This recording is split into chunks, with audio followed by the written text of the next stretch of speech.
drive on down the track. Train sim life. It's good to see you've all come back. Matt's right here, he's just begun to showing how it should be done. An engine driver's life is fun, and we can do it too.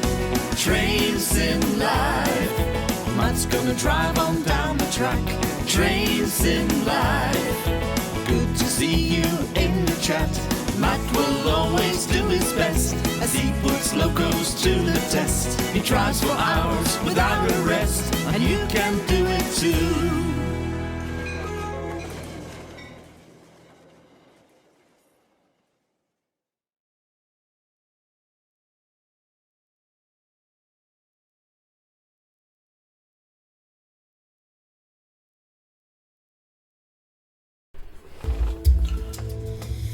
Hello everyone.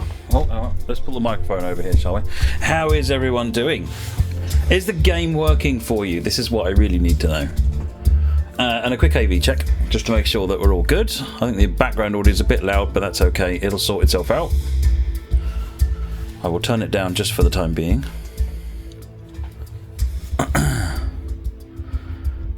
And the good news is, I'm off work for 2 weeks! Aha! Good. Oh, good. Right, okay. So, let's get into Great Western. Is there anything anyone particularly wants to see? It's working beautifully for you as Acme Chief. Fabulous. I thought I'd start off by doing each of the tutorials, and then maybe we'll look at a doing something in service mode.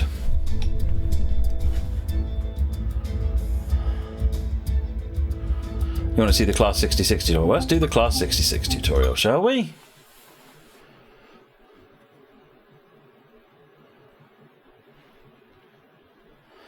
Wezateb World?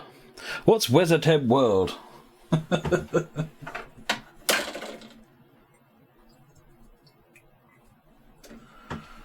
Ah.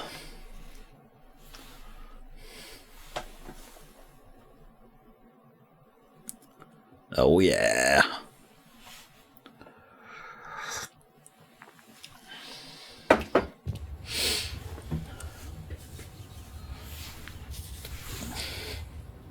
This is a DBS Class 66 diesel locomotive, nicknamed Shed because of how it looks.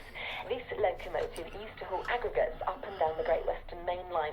Today you're going to learn how to take control of this powerful freight locomotive.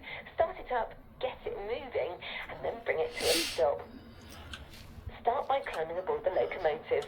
Enter through the cab door in front of you.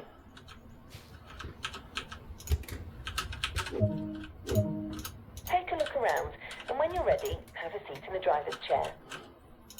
One little tip I'll give you, by the way, is if you're ever asked to do something, and you can't see it, press Control 1 and toggle the blue thing if necessary. I don't think I'll let you do it in the tutorials.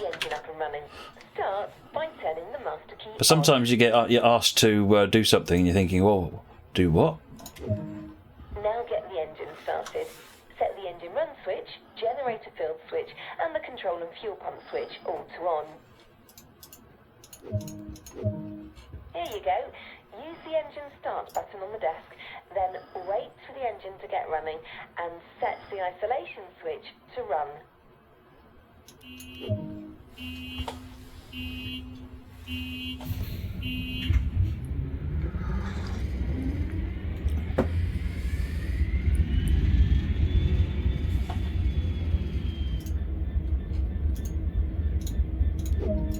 This locomotive uses the PVL braking system. Before we go anywhere, we need to run a quick brake test. First, hold the auto brake handle in the release position until the brake Hey, 3985. in front of you reaches 5. That means the brakes are completely released. Moggy, it might be down to whether or not you've got Control 1. Are any of those working? Oh, wow. For some reason Control 1's not working for me. Oh well. If you're doing Control 1, which toggles the objective marker, if you've turned it off in a tutorial, in a scenario or something, it maybe you can't see it again, so press 1 again. To press that to turn it back on again if you're not getting the blue markers. Right, let's release the brakes.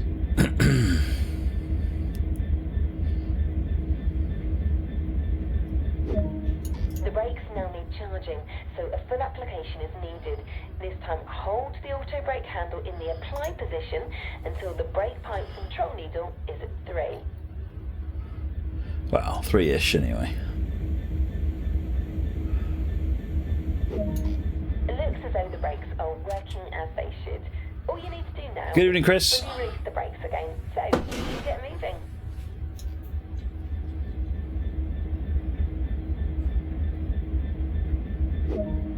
Time to get moving. Turn the headlights and marker lights on. Put the train in forwards so we're ready to get moving. Using the reverser, set the handle into forward. Now you need to release the last of the brakes, the parking brake. Nearly there. Now apply some power and get this train moving. Ease the throttle handle into notch 1. Henry Hoover, does TPWS system work for this sim? It does, but there's a caveat to that. So when I was streaming it yesterday, I kept having problems with the brakes applying themselves. I think this is fast enough for now. To maintain our current speed, set the throttle handle back to idle. That's it. Let's bring the train to a gradual I'll carry on in a minute. Using the auto brake handle in the apply position again, get the brake pipe control needle in front of you to around 4 to apply a gentle application, and then let the brakes do the rest.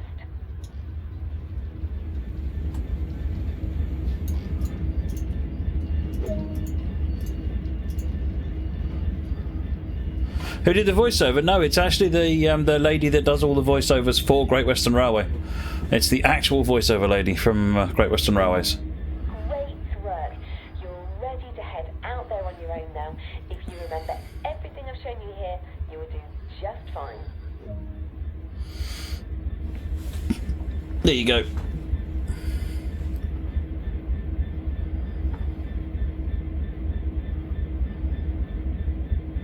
Did your engineer from Heavy Haulage from CSX transfer over to GWR? Kind of, yes. So that they've lost their uniform now, so when you look at them in the menu, your character no longer has their CSX uniform. So if I go back out here and come back into the profile, you'll see that your character now has sort of a more general look to him. And if I go to switch profile, in fact, there you go, here he is, look. So he's lost his uniform, but that's because your driver is now sort of generic. It's your one character. This is you out of uniform, and you can either go one way, go to CSX, or to GWR. So it's sort of like evolving the player profile to be a more general thing, really. Yeah, TPWS. So there's a bug basically that seems to have crept in just at the last minute, and if you have AWS enabled, which obviously enables TPWS, there is a reasonable chance, I don't know exactly how often it is, that when you go over a TSS TPWS grid, it doesn't matter what aspect the signal is on, you'll get stopped. Now if you go over every TSS grid with the brake demand override button on, you'll be fine. But obviously that's going to get boring real quick. Suffice to say, team are on it today, so there should be a fix at some point soon for that. So what I would recommend for the moment is leave AWS off. You'll enjoy the run far more. It's yeah. Never a bug, an undocumented feature, or product enhancement. Right, we did the 66. Let's do the 43. Well, that's not how it works. No, quite. I'll spare you the boring description of what the actual problem is, but suffice to say, they've found it and they have a fix for it. So it's got to go through QA and all the rest of it. Really, one of the reasons, so people might be saying, well, why didn't you put the fix out today? I'll give you a little bit of a background. Once the team have finished making changes to the game, it takes 8 hours to get a new version of the game made. And then it's got to be tested. Today you're going to learn how to take control of this iconic train, get it moving, and then bring it to a stop. Oh, it's Steve. Hello, Steve. Right, start by climbing aboard the loco. Cab door in front of you. Take a look around, and when you're ready, have a seat in the driver's chair. First, you need to get the engine up and running. Start by unlocking the reverser using the master key.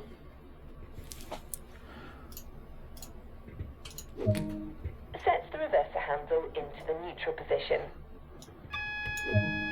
That alarm is the AWS self-test system. You will need to acknowledge this before continuing. Press the AWS reset button. Shush. You need to charge the brakes before we start the engine to ensure the train does not roll back. Set the train brakes to full service. This is the best part, hearing the engine revs build and starting to feel the power this powerful locomotive holds. When you're ready, hit the engine start button on the desk there.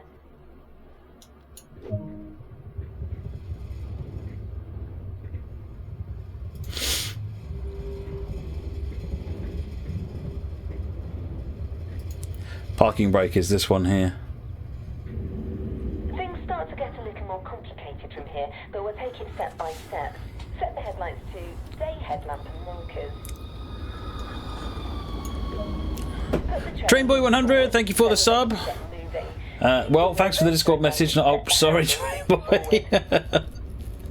And also DJ SB, 10th month, says welcome back Mr. P, great to see all yours and the team's hard work released. Thank you very much. Thank you very much DJ SB, much appreciated. And again, thank you Trainboy for 11th month. By setting the train brakes to running, they will start to release.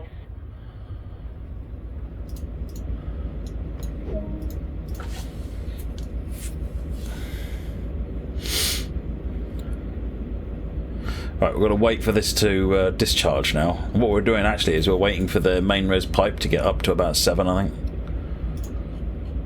It's charging the brakes up now. MTUs, basically what happened is when they took the HSTs and they changed the engines from Valentas to MTUs. This is an MTU, the newer MTU HSTs. What they did was they took the soul out of a HST, basically. All of the sounds, all the awesome sounds that you recognise with a HST. And they made them, you know, more efficient, quieter, you know, all those things that people like on a modern railway, except us train enthusiasts that like sounds.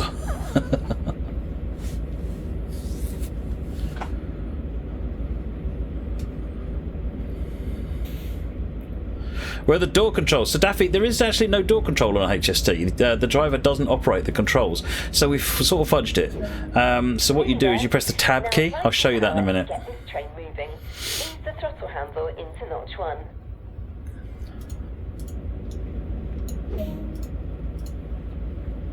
Off we go. I won't do it in the tutorial. When I do it in the service mode, I'll show you how to do it. Essentially, you press the tab key, and then it's like you've got remote control over the guard controls, essentially. Because normally the guard has a control panel in the coaches, and he'll press buttons to unlock the doors and so forth.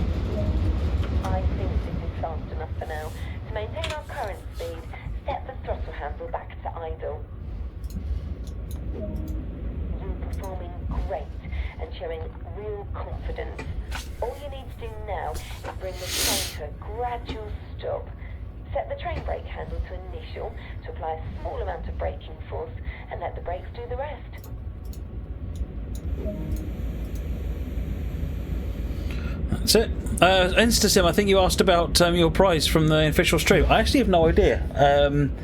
I would suggest you drop Dovetail support a message and see if they can help you.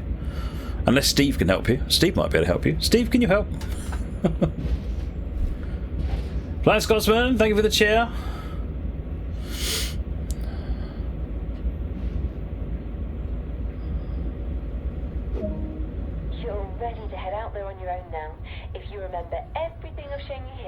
You will do just fine.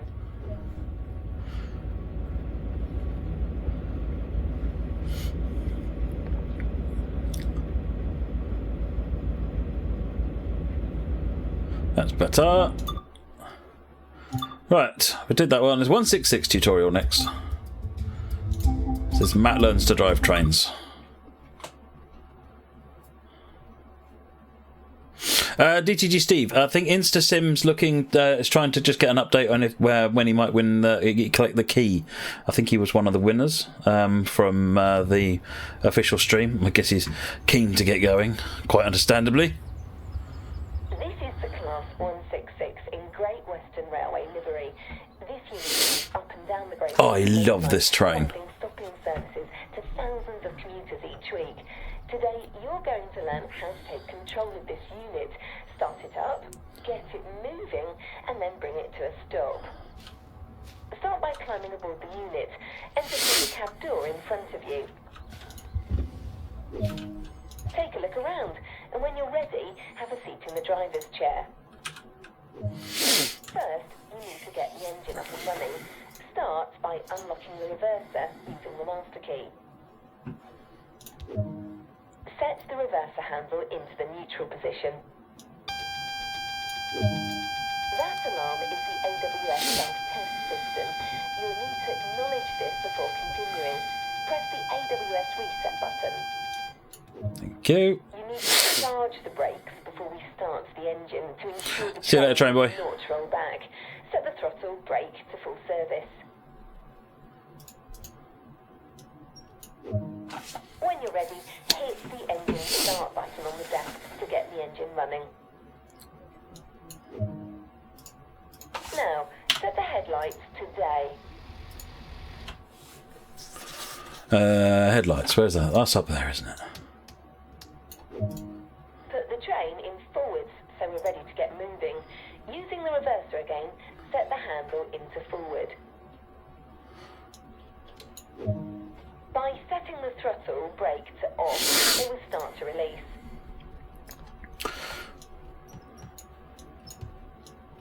In the right place, we'll be laughing. Apply some power and get this unit moving. Ease the throttle brake handle into notch 1. Is the GW announcer from DTG? No, this is the actual GW announcer from the Great Western Rail mainline.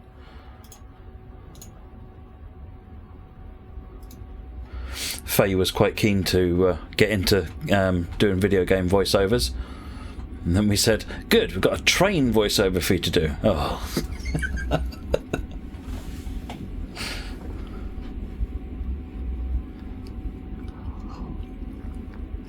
Thank you, Scott.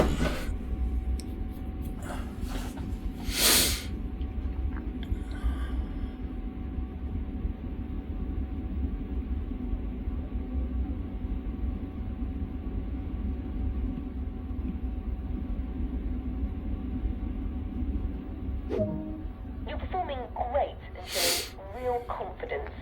All you need to do now is bring this unit to a gradual stop. Set the throttle brake handle to braking 1 to apply a small amount of braking force and let the brakes do the rest.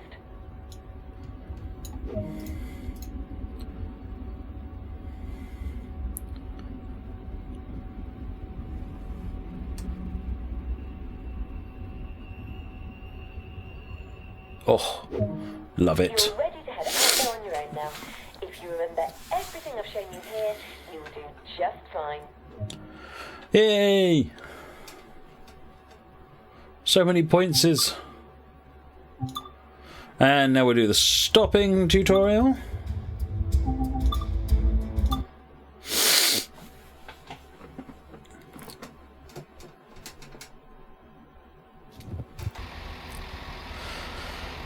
So is everyone getting the game running? Train Sim World running? Is it all working well for you? Any problems? Time is a vital part of keeping the railway running smoothly. Let's take a look at bringing a Class 166 service to a stop at Twyford. To start, bring the train up to speed, set the reverser to forward, and apply a small amount of power using the combined throttle brake to get us off the line.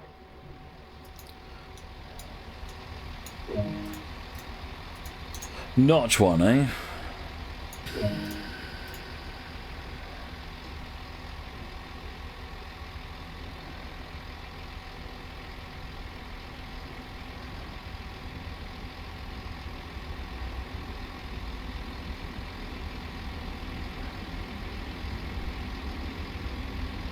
Nice work so far. Once we have reached 40 miles per hour, we can start the process of slowing her back down and bringing her to a stop. Set the combined throttle brake to 5 and increase your speed up to 40 miles an hour.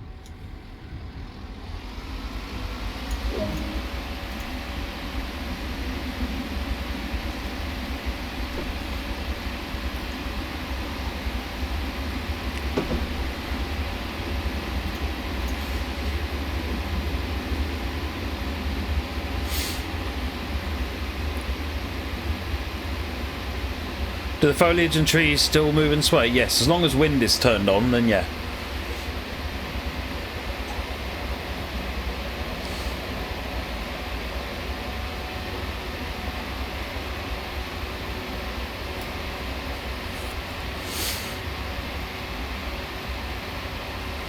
Some of you having problems with the horns. Okay, I will raise that.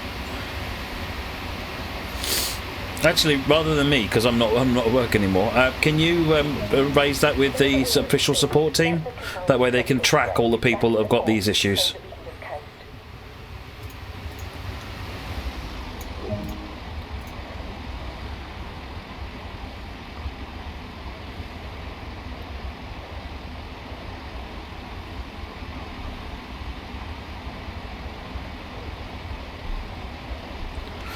Right, coasting into the station.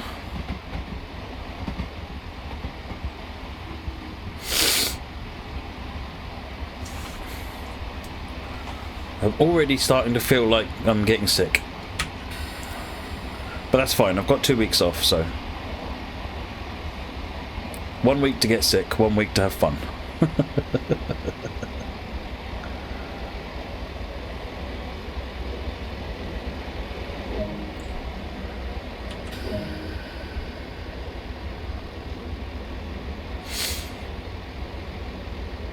Yanadunk, yes, aware of the weird grey band on HSTs. The team actually been working on that today.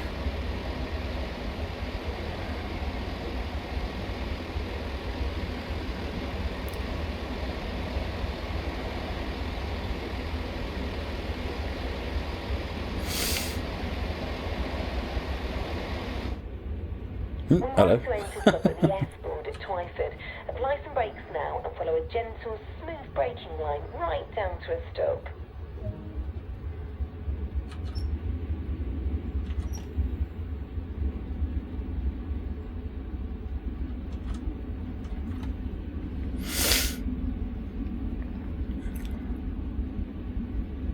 So what do you guys think of this marker on the ground? That's a new thing. Is that something? Do you like it, or are you finding yourself just always turning it off? I quite like it, but I'm interested to hear what you think. Whenever we make new system sort of changes like this, it's interesting to sort of get your feedback. Passengers are ready to start boarding. Release the left doors using the button on the left of the desk. Wait for the boarding, then close the doors. To release the right doors, the button is on the right side of the desk, but you won't need that for now. So you can also press the tab key to bring it up, which is what you need to do on the HST. Oh yeah, no, it's pretty standard Gamer Rojo. I'm fully expecting to get sick. That's why I've got 2 weeks booked off work. Get it over with. Go and feel sorry for myself in bed for a few days.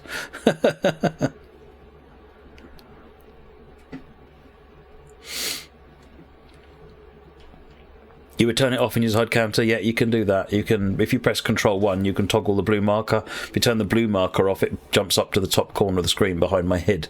Control 7 toggles the track marker off. Oh yeah, we should do DRA really, shouldn't we?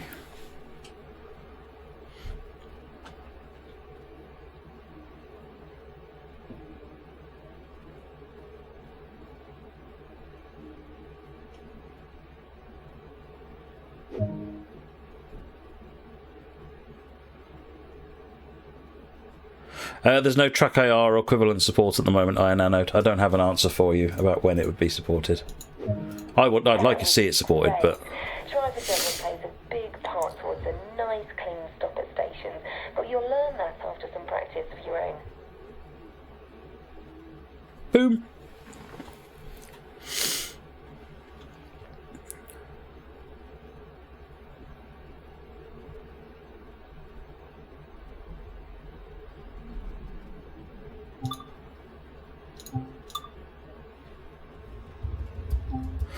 Right. What haven't we done?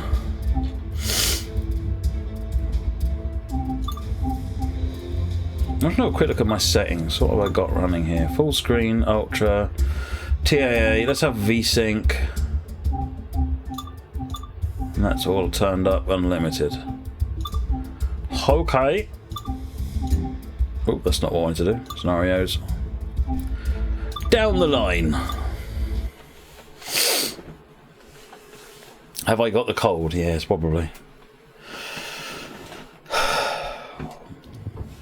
I'm just really chilling out now.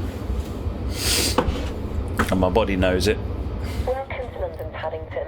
There are 3 trains available for you to take control of. Each one provides an increasingly longer journey. Which will you choose? I'm going to do the little one first, which is the one on platform 14.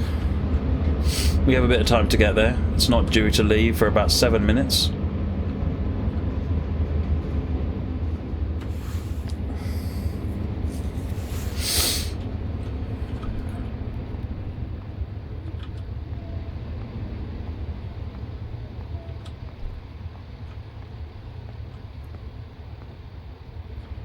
It's gorgeous, isn't it, Simon?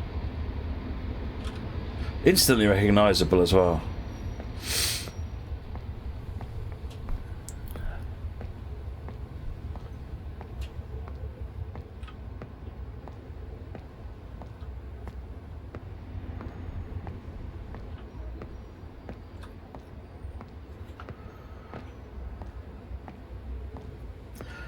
So I think 9:44, 46 and 48 are when the trains all leave. This scenario is kind of like clear cut on the on C8 Sandpatch grade, so you can sort of pick things that you want to do. This is another collectible.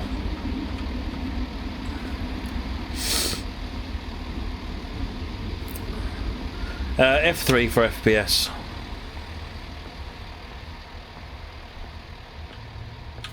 Getting about 50 at the moment, there or thereabouts. That'll come up dramatically as you leave Paddington.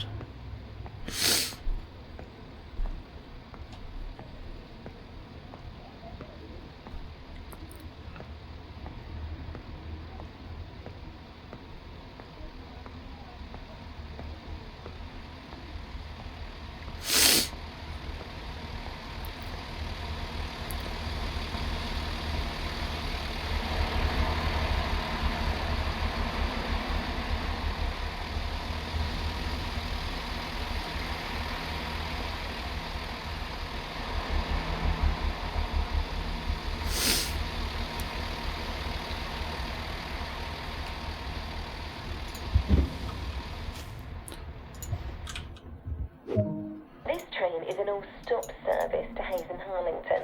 Get things set up, ready for departure.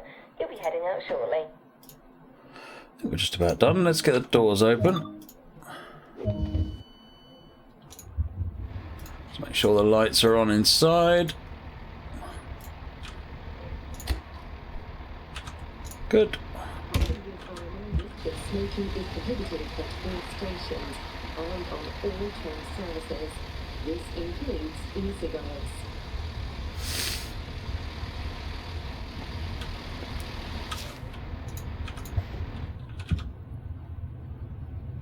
Yeah, we can do a short passenger ride as well. I was thinking that what I might do is do a run from somewhere like Maidenhead. Oh, hello. We've got a HST coming in there.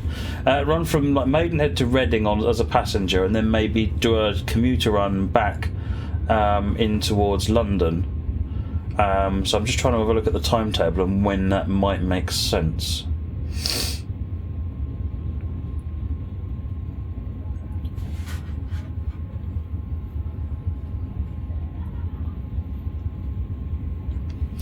We've still got a bit of time before we go. One of the services is going to be leaving in a moment. We're here till 9:48.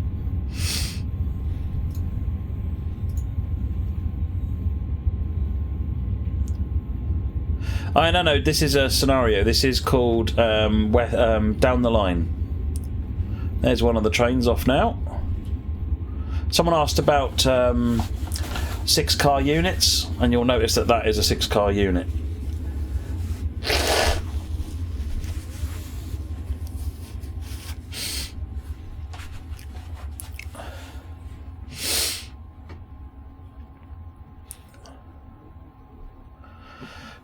We've got about 2 and a bit minutes so far.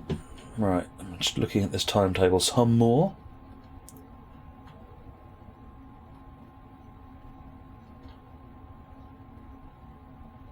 Oh, that's not bad. That's not bad. Okay, so if we were to start Maidenhead at 8:29, ride into Reading, we would then be able to get a train 3 minutes later back heading towards London. That's not bad. We could do that. 46, next train's on its way out. There he goes.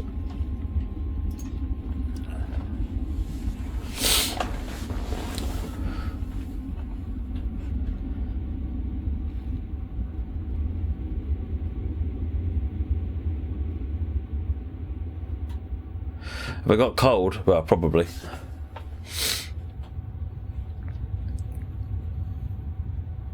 Does it work with SLI? No, Unreal itself doesn't work with SLI, DJSB. It's because they use a system called deferred rendering.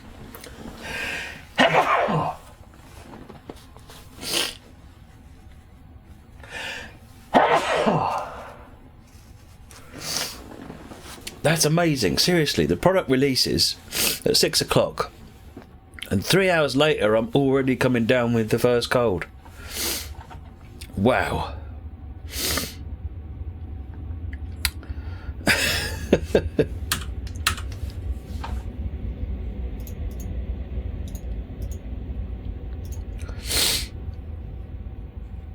Thank you, everyone. Right, nearly time to go.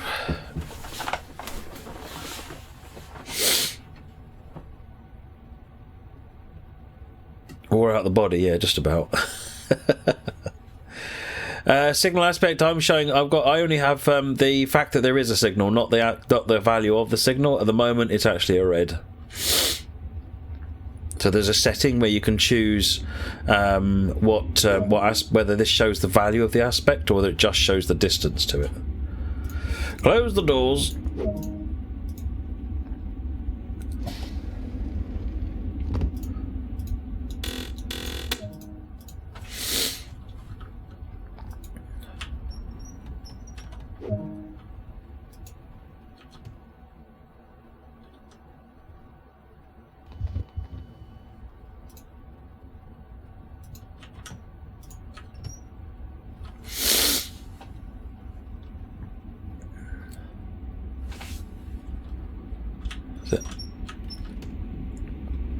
Got green.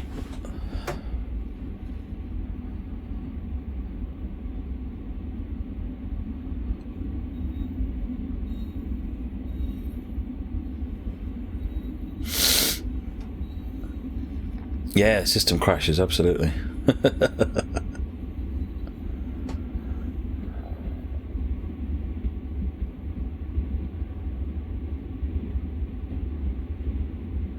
You like the red speed limit? Oh, what, the little mark on the HUD there in the bottom right? Is that what you mean? Oh, I was saying about SLI. Yeah, so Unreal uses a rendering technique called deferred rendering, which fundamentally doesn't really support your multi-graphic card like SLI or Crossfire. If you set up something called AFR, alternate frame rendering, then I gather that will give you some benefits, but it's nowhere near double. And I don't know what other impact it might have, but I have read about people playing Unreal games using alternate frame rendering, which is where effectively it renders one frame on one card and the next frame on the other card, so it sort of chops them between the cards. But there's things like TAA I don't think will work with that, because TAA fundamentally is based on what the previous frame is doing. So it's a sort of a hit and miss. But you could try it with AFR. That's entirely down to your graphics driver. The game fundamentally has no built-in support for it.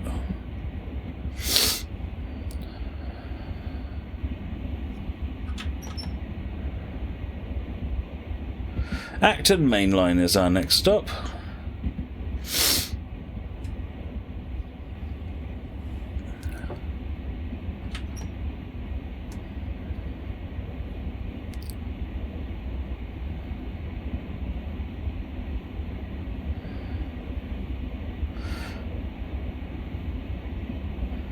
Oh, to reset the view to the centre. No, there isn't. That's not a bad shout, actually.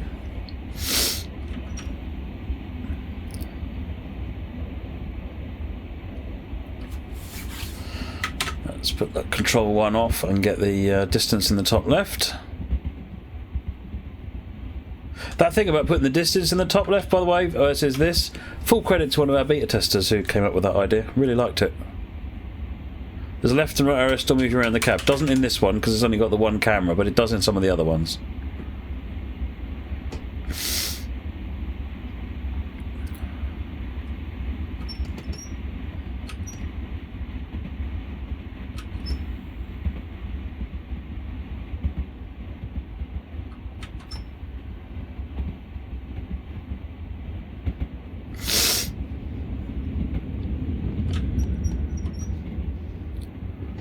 Well, we've got 2.3 miles to go.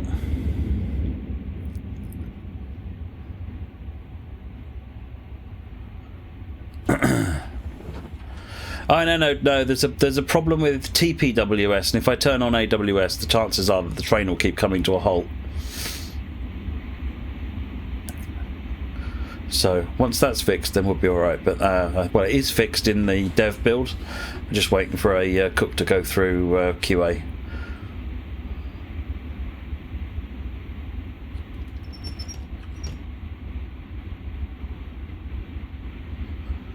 .8 miles. We've got plenty of time. We're double yellow, so we're following a train in front. I think we're actually following one of the other player, other options for a player train. When you say you can't open the doors, Remy Drop, what's it? How do you mean you can't open the doors? What is it? You don't know how to, or you are and it's not working? See you later, InstaSim. That black flashing, by the way, is the corridor connections on the HST. The guys have been working on that today as well.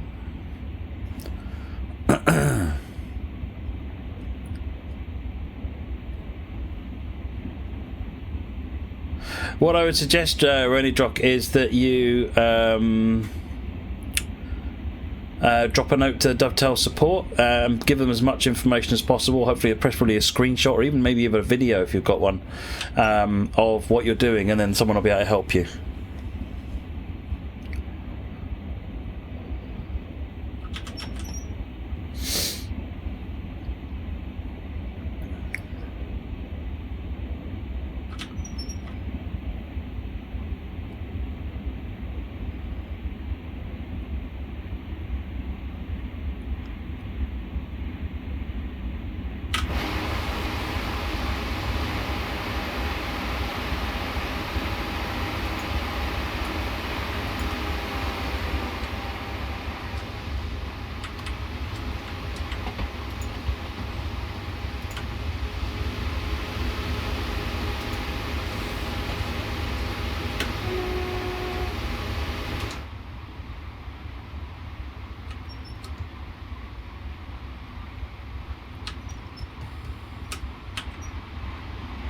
We're stopping here. Fortunately, this thing stops on the on a button.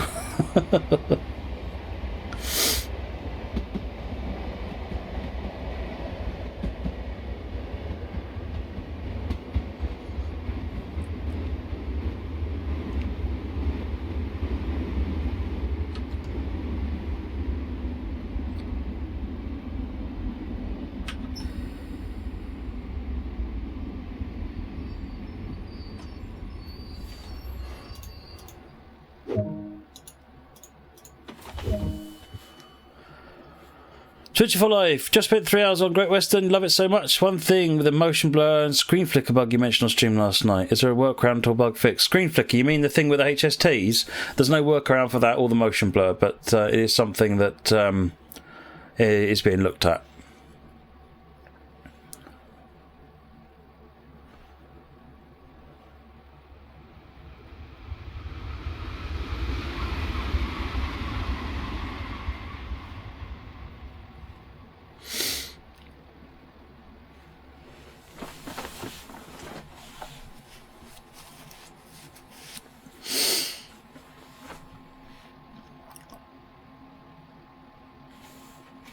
Some people like the motion blur, and I love it, except for the wheels, and other people really don't like it, Woody, so I think a toggle is probably the way forward.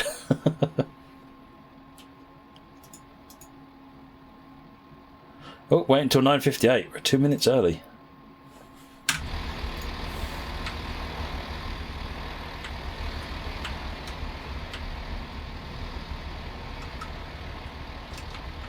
Well, that's one person got on my train.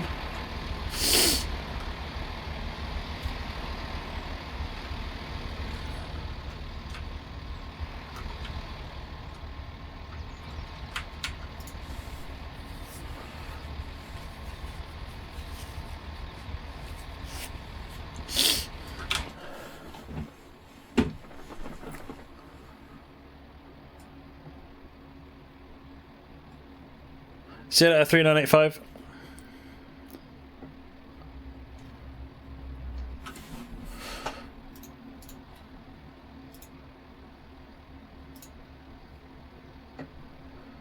Oh, still got another minute yet.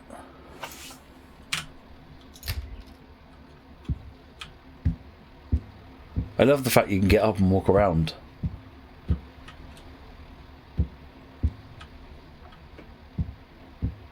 Should probably get back to my seat though, just in case.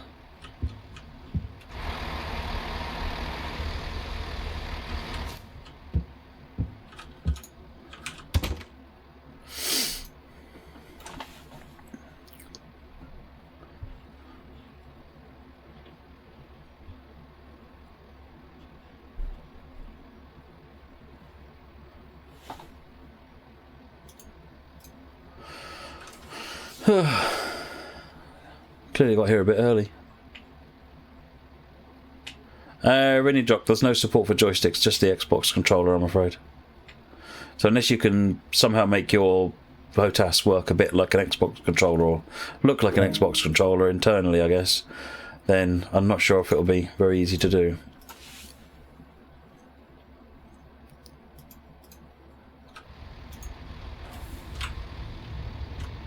Oh, the doors are shut.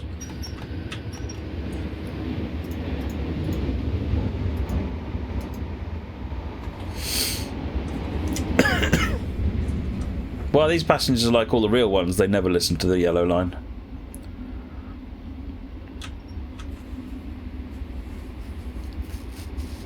Yes, it would be. I mean, I've got one of these, and I've managed to get this working on TS1 using some software I've written, and it is really good to drive a combined handle unit.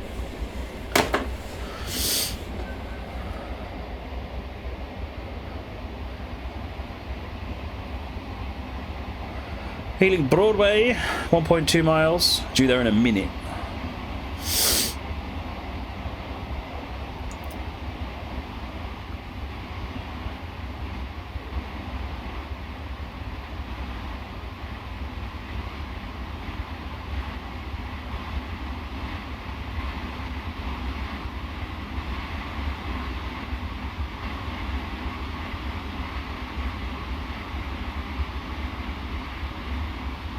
No, there's no rail driver support yet, Iron Anode.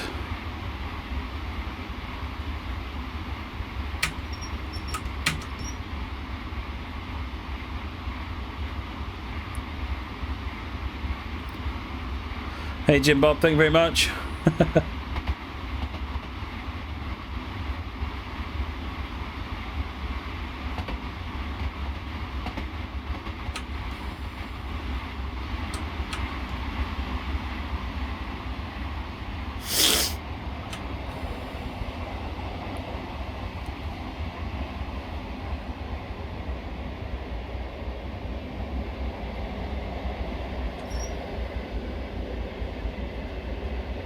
can always rely on Moggy to keep the tone of the conversation.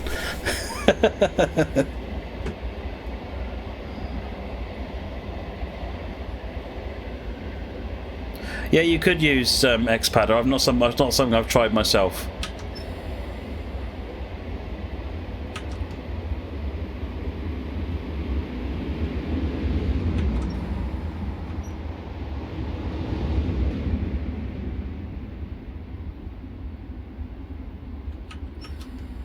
Yeah, my default go-to for dealing with a cold is just to eat some sort of food that's ridiculously hot.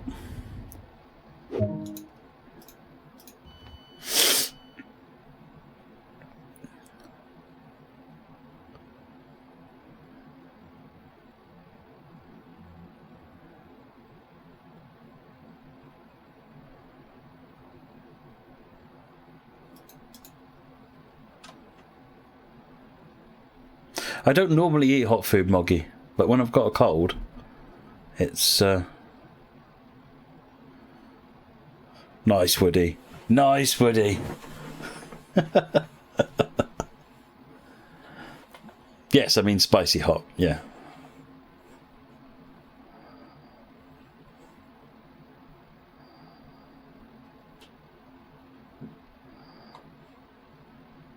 Well, that's just it. I mean, the number of times when I get a really bad cold, I have to have ridiculously spicy hot food just to be able to taste even a little bit of it.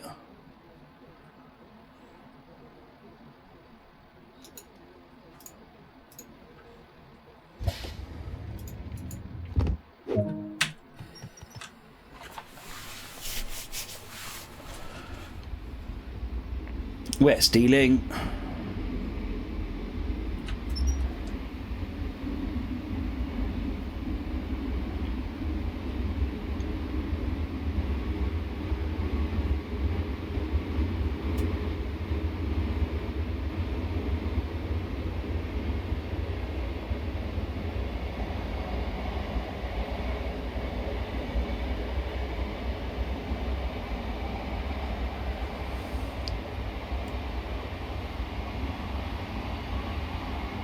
Well, normally I'm no different to you, Moggy. I don't like eating spicy food, really. Oh, it's really funny. One evening recently when we were doing lates, well, we were doing lates all the evenings, but one particular evening, we got curry was the vote, and one of our guys is he loves really spicy food. And one of the other guys, one of the other engineers, decided he would follow this one, Ben's lead, and sort of said, "Oh, what you're getting sounds interesting. I'll just get what you're getting." And unfortunately, Raz couldn't finish off the food. He had to give up.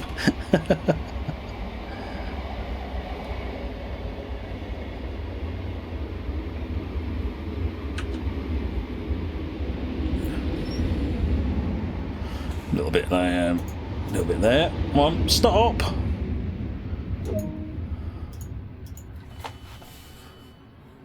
Have I done any train spotting? Not yet, not yet. What curry was it? I can't remember what it was now. Hey, okay, see you later, DJSP.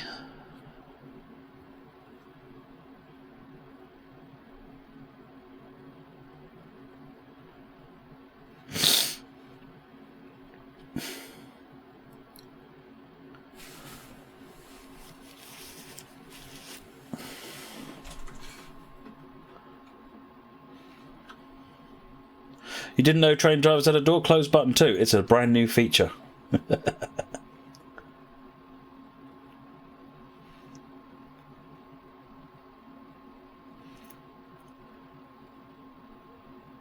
Use an ultra-wide monitor. No, there's no FOV setting. If you look up online, you'll find that people, it's a common complaint about Unreal games, in that they have the wrong aspect for field of view expansion. Which means it ends up zoomed in.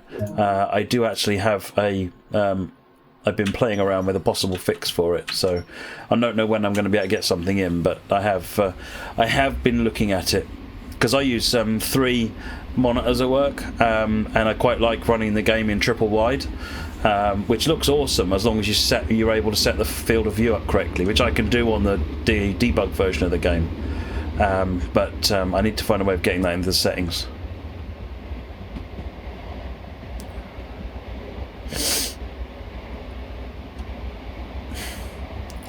Can you uncouple units? Yeah, you've got coupling units. These are your couple and uncouple buttons.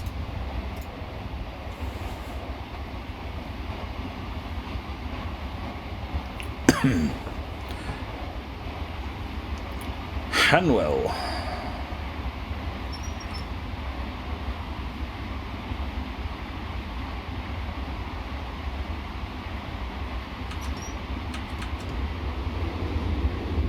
It might have been a file, actually. No, you say it, Jizzo. That rings a bell.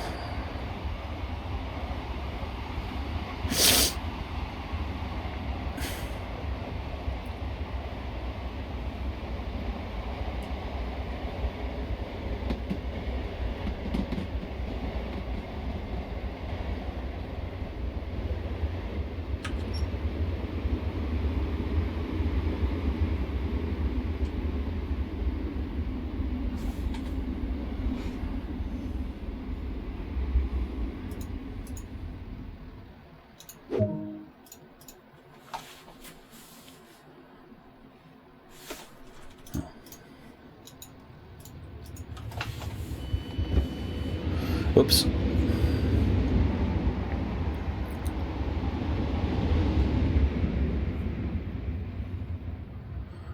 This station announcements, just safety announcements, really blessed. There's no train based because there's no passenger information system. How do you turn on the next distance marker in the top right? That's Control 4 cycles through a number of different options.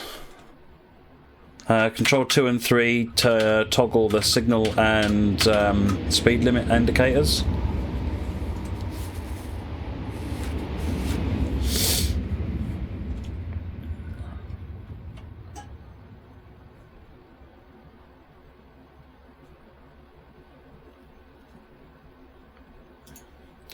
Well, the thing is, but Ben eats a stupid hot curry. It sort of he almost eats it like, yeah, it's fine. It's it's a curry. I don't know what everyone's getting excited about, and everybody else is dying on the floor like they're being poisoned. We've come to the conclusion he might be alien.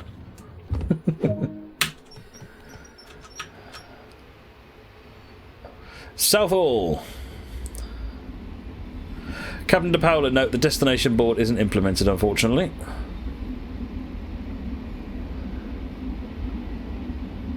You got a new microphone, Train Trek Trav. Awesome.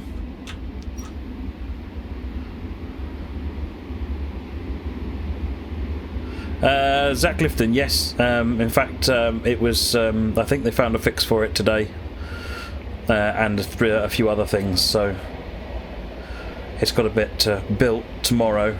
Because it takes about a day to build the game, then it'll go into QA and then figure out how we release it. But yes, engineers are hard at work. Just because I'm lazing it at home.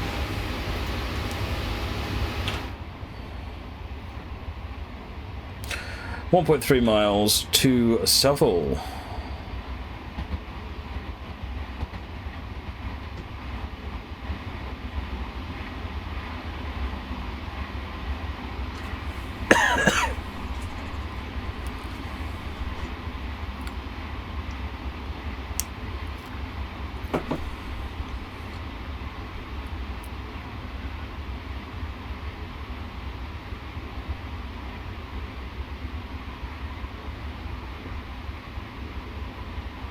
Got an image of toddlers building with sticker bricks.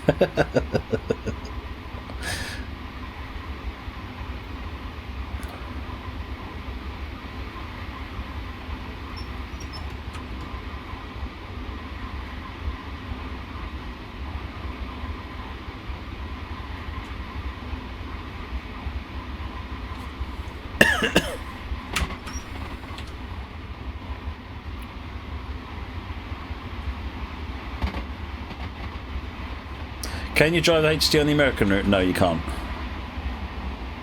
Because you won't have a quick drive or a free roam type thing. You have to open up a service mode, and the service mode dictates what trains go there.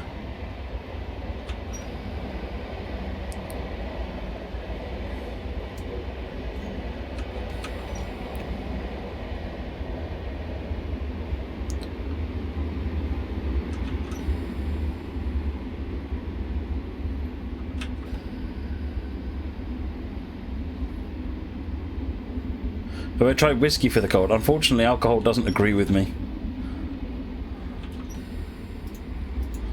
More so than it doesn't agree with most people.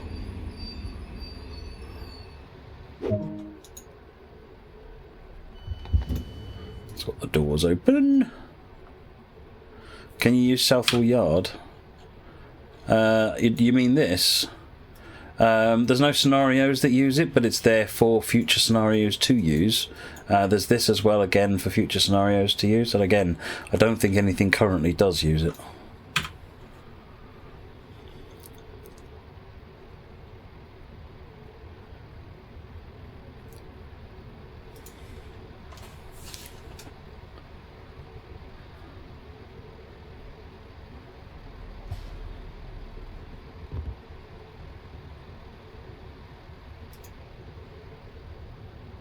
Oh, that one's off.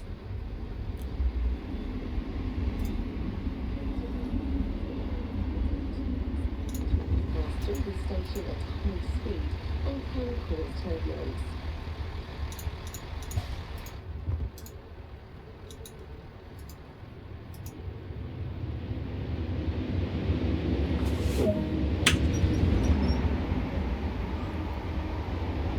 Hayes and Harlington, which I think is our final stop, isn't it?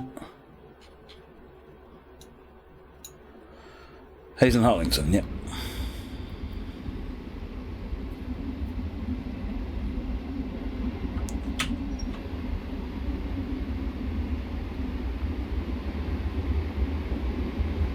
What are the things called in between carriages to walk through? The corridor connections. These things.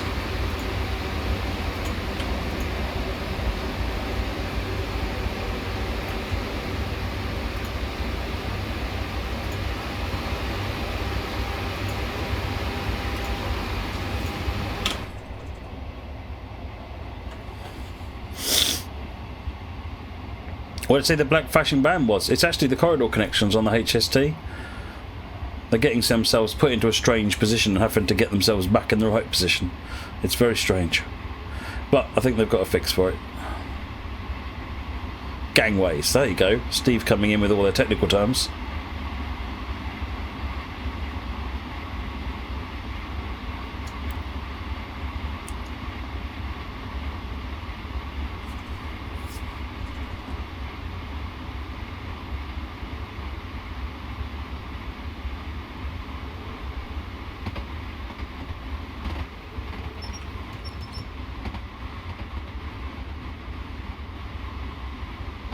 Oops. I may be overspeeding a little.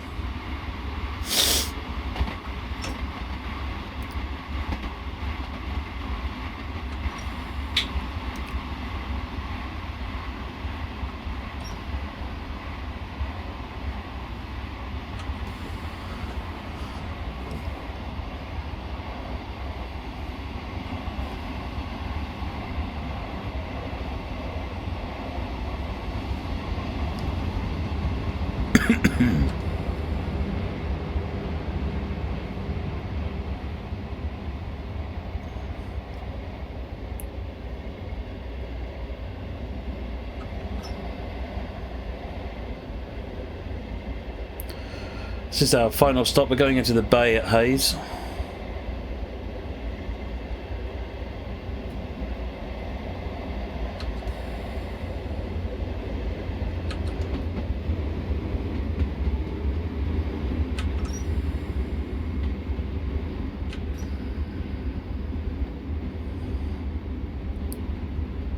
Are there any glods? No.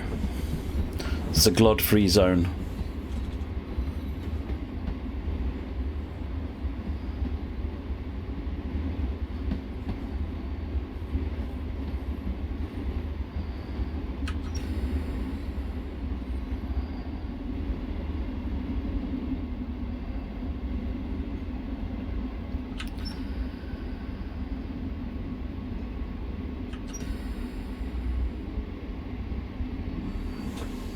Steve, when's a good place and location to go train spotting in this? I must admit I haven't looked.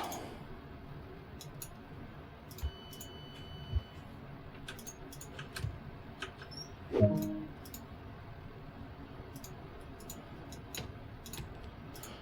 was a nice easy run. Not too challenging.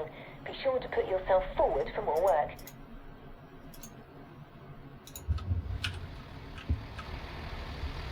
Hey, it stopped in the right place according to the where it told me to anyway.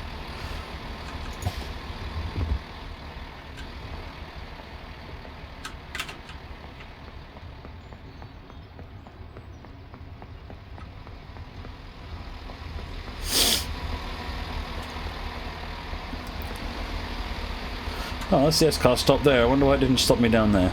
Oh well.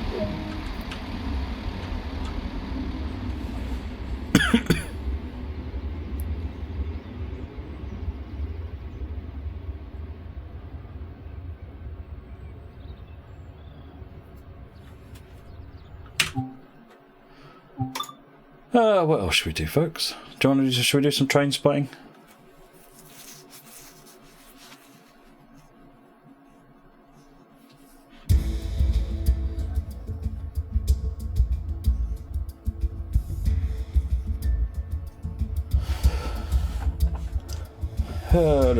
What looks good?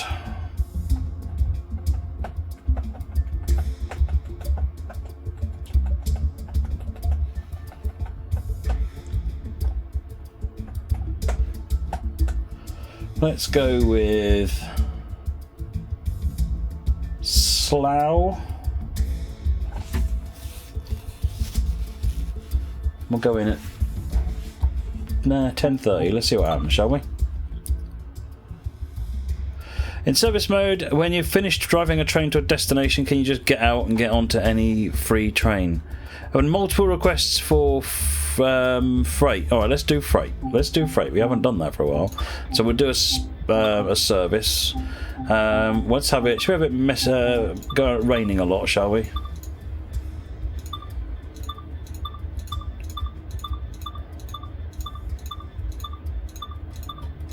That'll do. Let's put the wind up, make it a bit sort of nasty wind. And we'll do a freight service.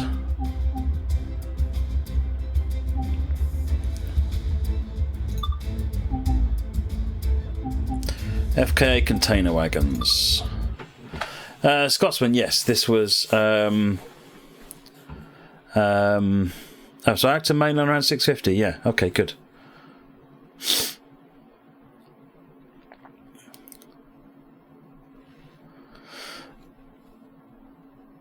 Yeah, I'm going to do some train spotting and we'll mix in a passenger ride at the same time. So what we'll do is we'll train spot, see some trains, and then we'll get on one, go somewhere else.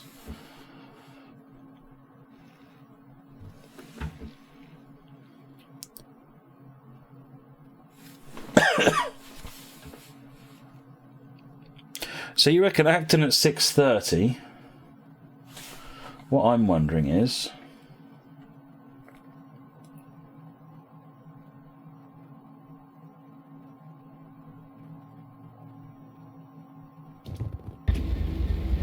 yeah, there's no train that gets me to Acton at 6:30.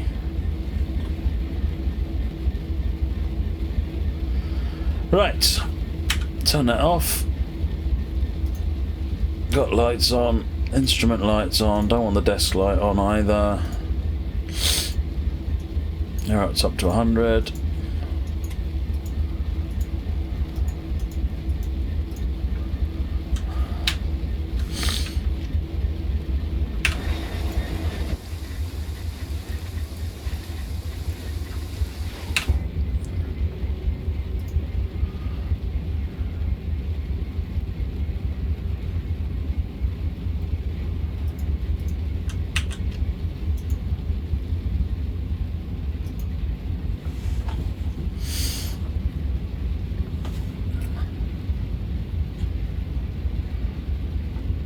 Have the team tested VR?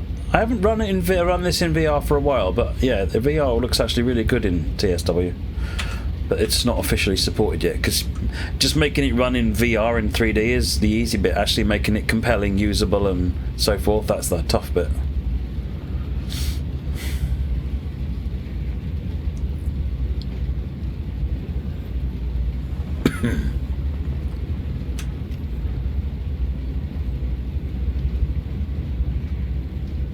The rain is going on, but it doesn't seem to be very much going on. So I don't know quite what's going on there. Let's get the wiper going anyway. If I can work out where the wiper switch is. I forgot where the wiper switch is. Is that it? There it is.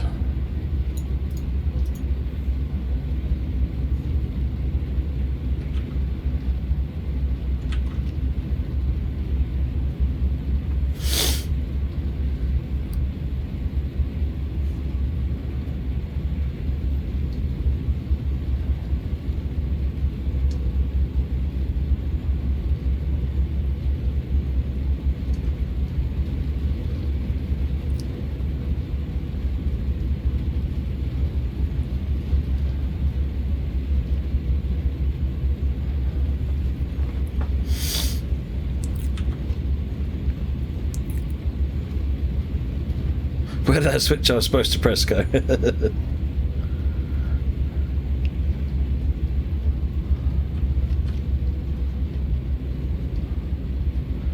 Crossing over onto the slow lines.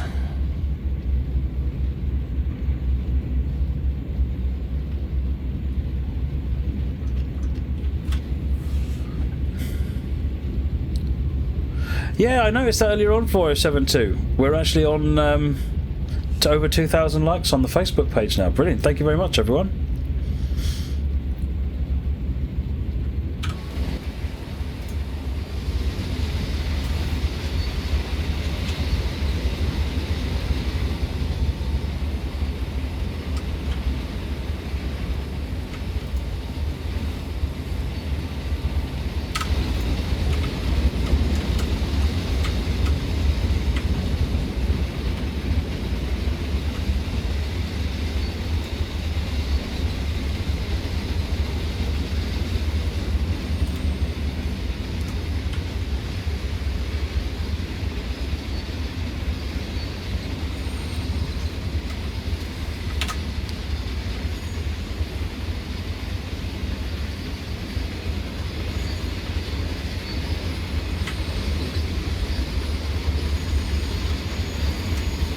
Is that enough detail for you?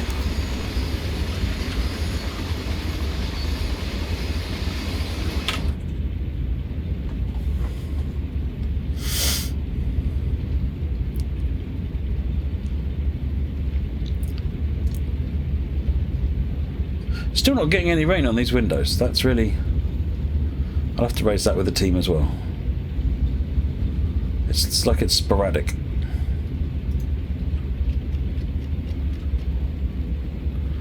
Oh no, my signal's green. Panic over.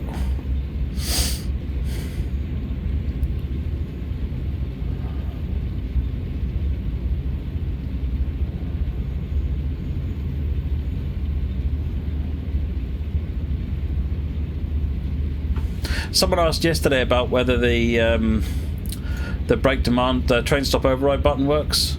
Apparently it does fully work.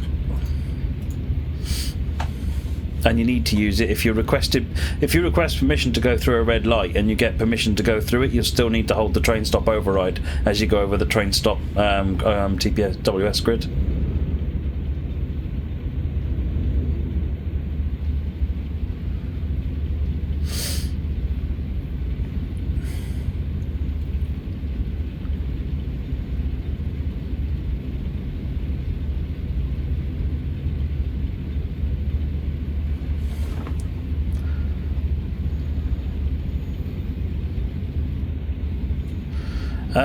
Tunewala, are there any simple controls like TS, or do you have to learn to drive properly?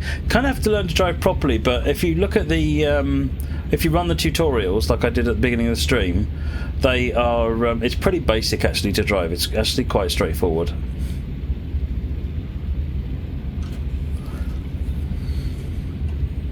Radio Jock, how realistic is the scenery? As realistic as we could get it. It's not Blade of Grass perfect, but it is pretty reasonably accurate.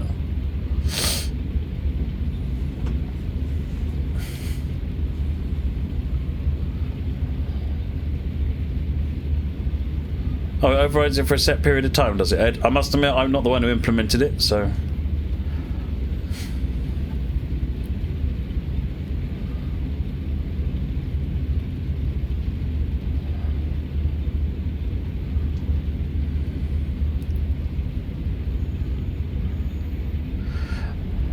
If that's how it works, that's probably how it works.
Do you need license for every train that you drive? Yes, you do. I don't know about licenses, but you get signed off on each of the trains, and you also get signed off on each of the routes that you want to drive, that you need to drive those trains on as well.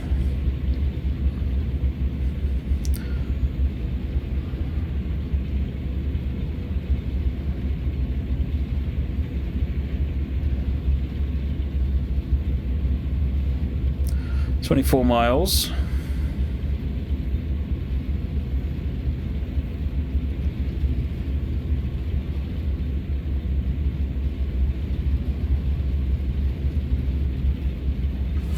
I like signal visibilities. The team have done a really good job of getting the signals nice and visible from further away, even in this bad weather. B. Harrison, I was specifically asked for a rainy run, so this is sunny. This is British sun.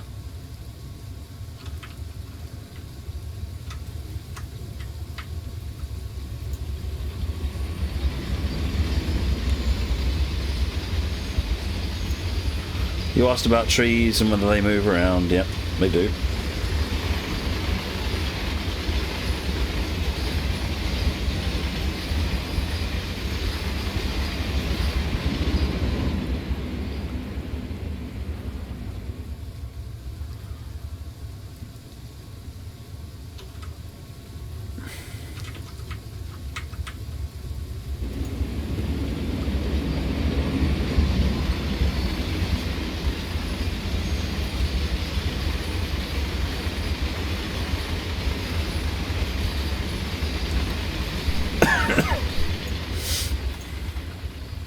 Hey, look what I've seen. It's the lesser spotted Fred!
Yeah, you need to have VSync turned on unless you'll get tearing.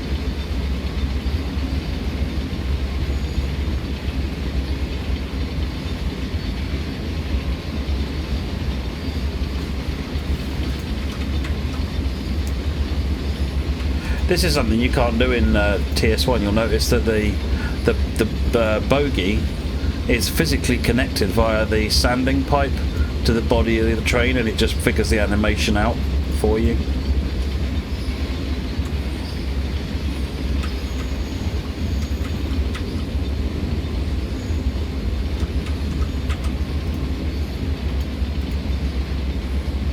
I think this bit here is all set as being animated.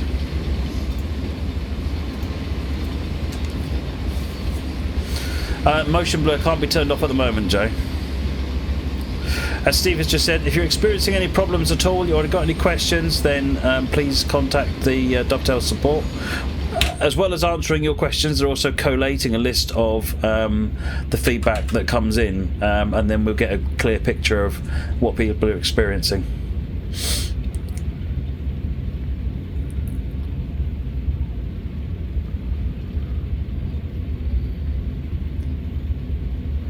$20 miles.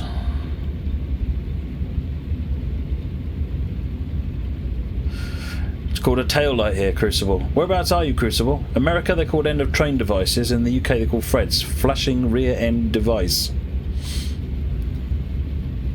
Just a fancier way of saying tail light, I guess. Good night, Chris. Unreal crash reports come to us, yes.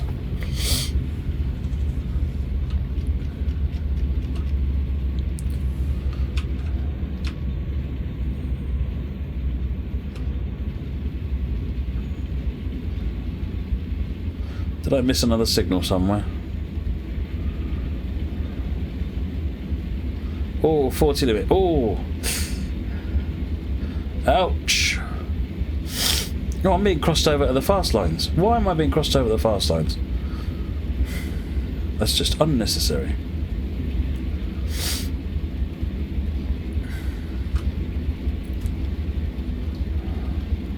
No, Fred is a British term.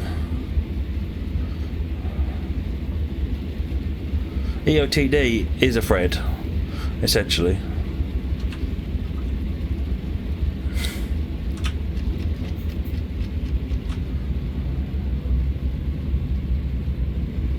Why is my mouse pointer on screen? Because I always forget to move it.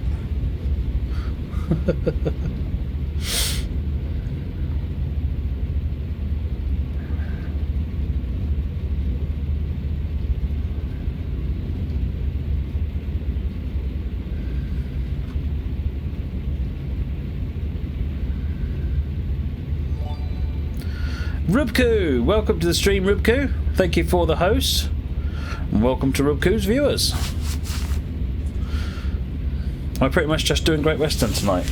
I might do another game after Great Western, but it's just this for try. This is the majority of tonight.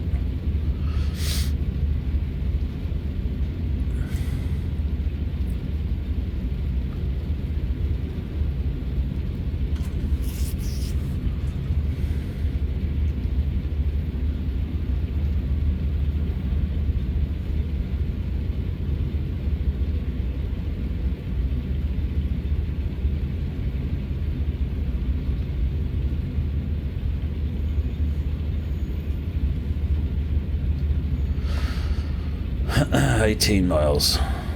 Oh, this is slower than an HST, isn't it?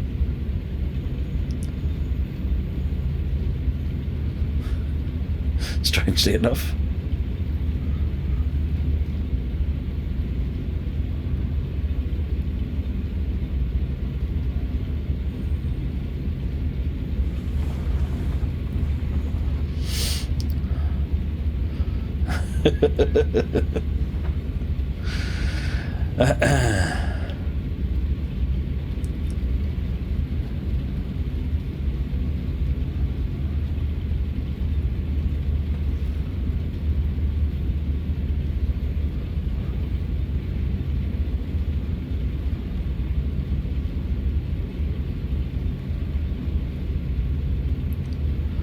You're a nice streamer, GWE. Are you getting all right with it, Rubko? Any problems?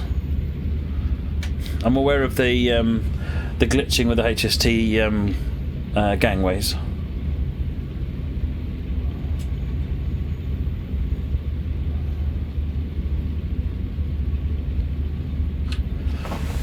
14 mile an hour limits is probably where we're getting switched back.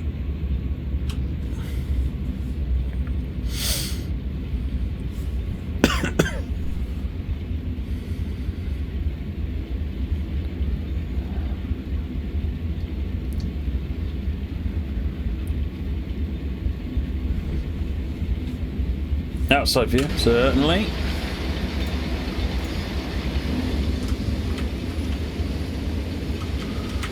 Getting plenty of rain on the outside camera, on outside window.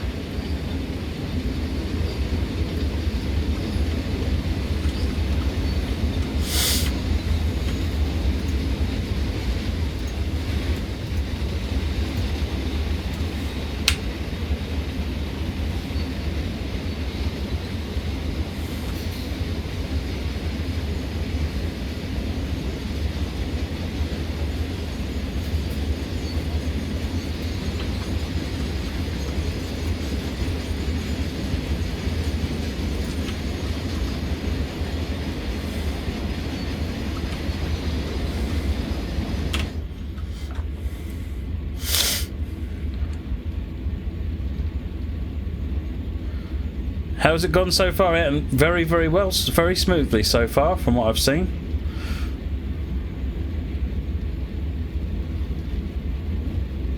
Seeing what sort of feedback we get.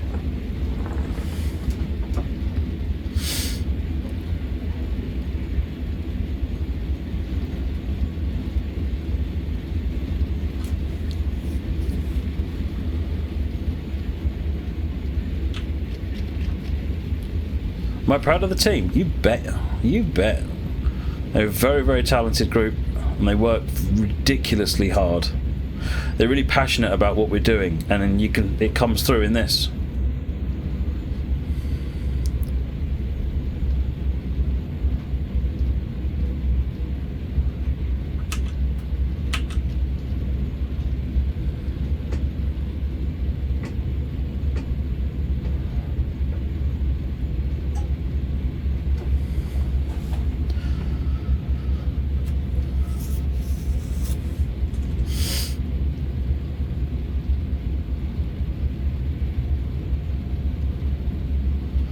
Ed, can you send me a whisper again with where your thoughts were on what you said earlier on about Trainspotting at Acton? I've lost it in the scroll up, and I don't want to lose it.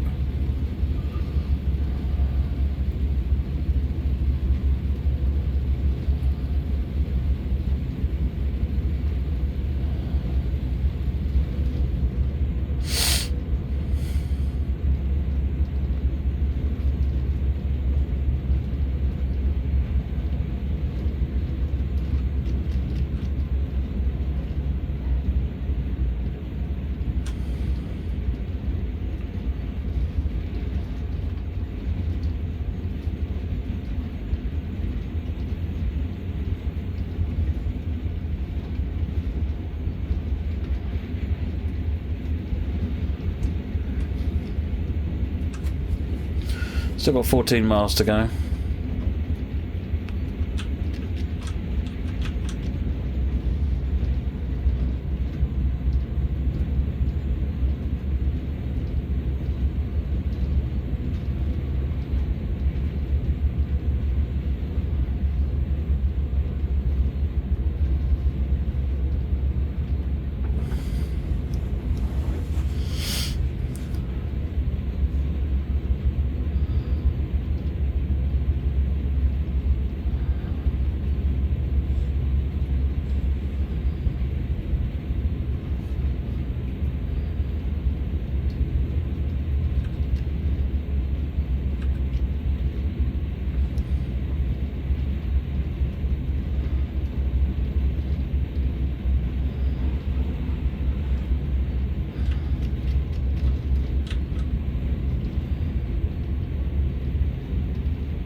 Slough.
Right, we're speeding back up again now.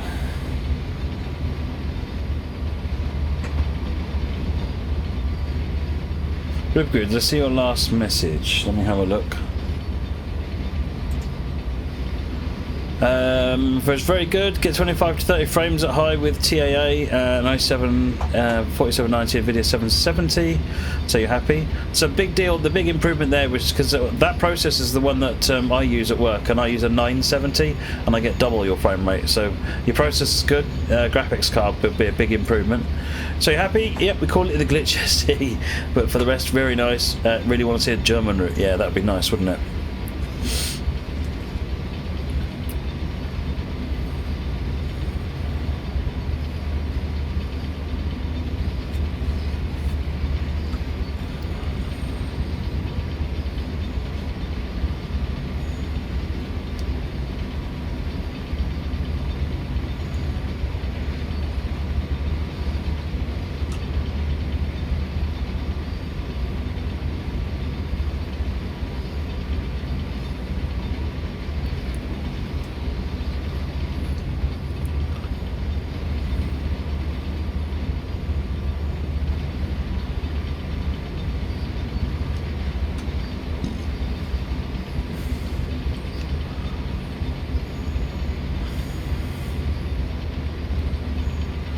How long have they built this route, CompuFreak? This route's been underway since March, something like that, possibly a bit before.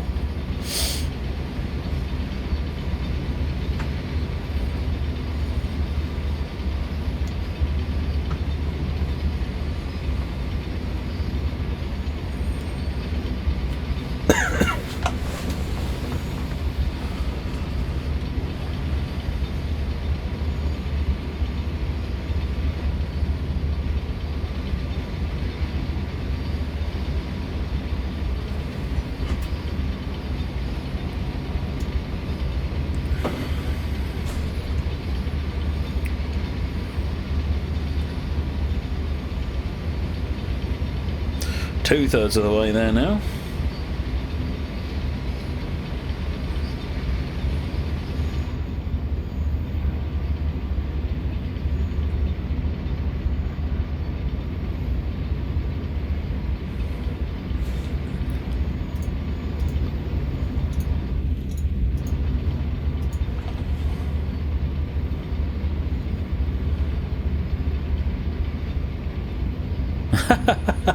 Just stick an HST as a passenger from Paddington, left to 834 full of passengers, to a siding near North Pole, ran to Acton main line for the HST you wanted to zoom past, and then a 166 went past that you needed to get back.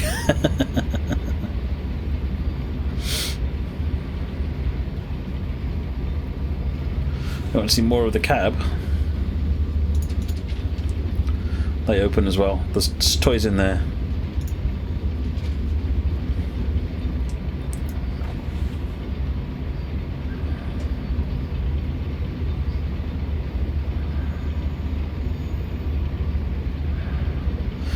Oh, you're using your Elgato HS60 Pro. Nice. It's a really, really lovely bit of kit, isn't it? How'd you get DSD? So on this train, green light, you get DSD by flicking that isolate switch and turning DSD on.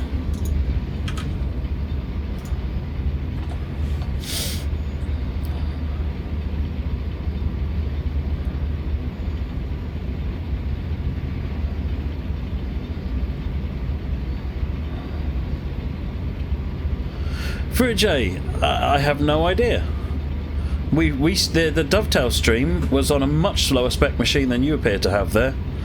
That was on a GeForce 970 with an i7 4790, and it was all streamed off one machine. When you say it's an 8-core 4.4 GHz processor, is that AMD? Mr. J, what bitrate am I streaming? 5000, I think. 1080p, 60 FPS.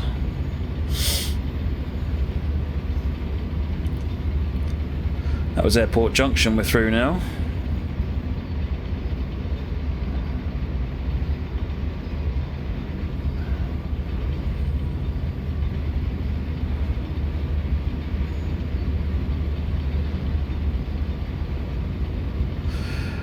Fruit J, have you got screen percentage turned up at all, or have you left it 100%? It's very tempting to turn all the settings up to maximum, but screen percentage you should really leave to 100% unless you absolutely have bags of spare frame rate. It does improve the frame rate by super sampled anti-aliasing, but it massacres your frame rate.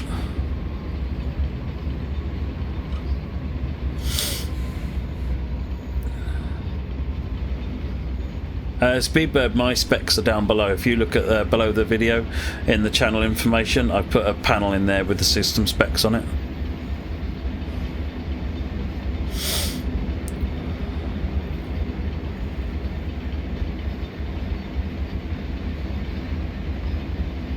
Oh, that's a good shout as well, Steve, yeah.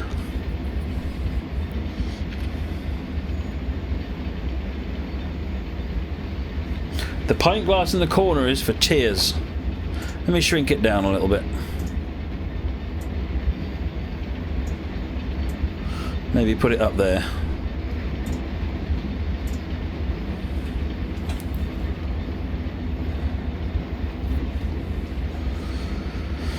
And I'm completely biased, but do I recommend the Gatwick 442? I quite enjoy driving it.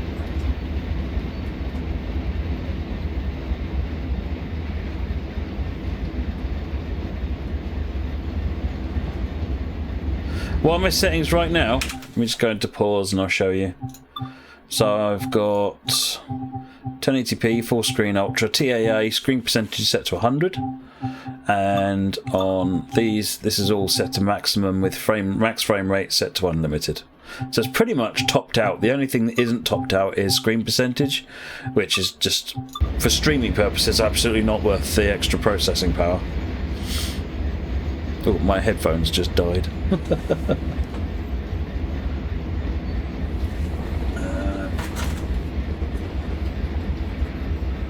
There's the power cable.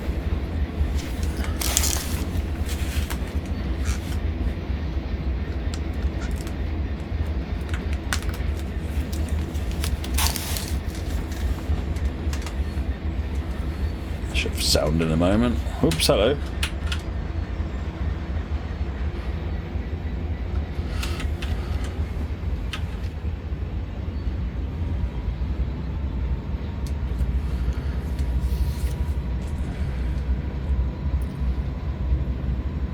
Can you play in 4K?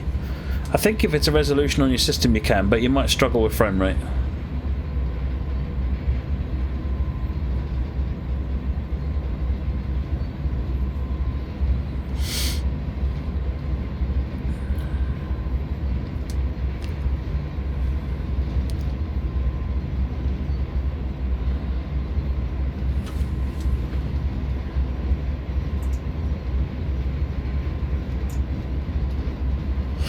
I'm not sure what to suggest, Fruit J, other than checking your NVIDIA settings. I mean, if you're using DSR, for example, is your screen percentage set above 100? Those can have a big impact on frame rate potentially. Otherwise than that, your machine should have no problem at all.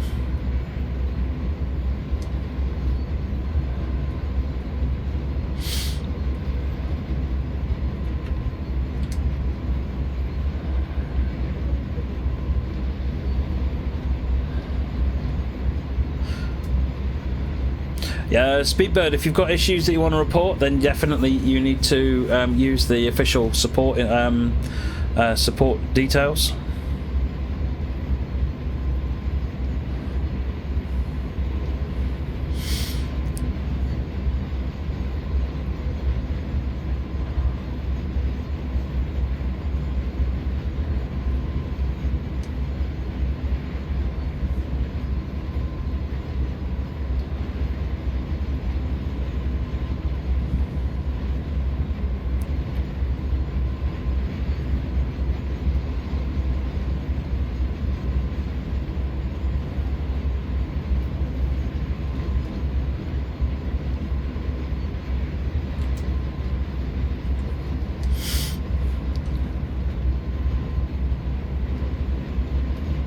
Don't know where TSW screenshots are saved? Yes. Documents, My Games, TS2 Prototype, Windows No Editor, screenshots or something like that.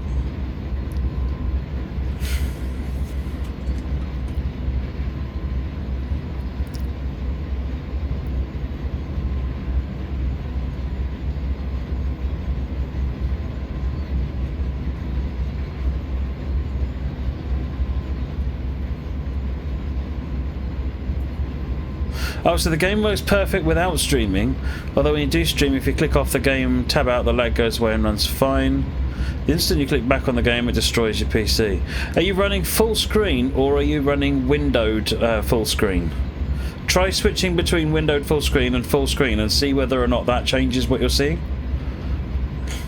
I mean, if you go into settings under this one, I'm using full screen, but that's because I'm using a second PC for streaming. If you were to switch it say to windowed full screen and see whether or not that works better or worse. I sound like an optician now. Better or worse? Or better or worse?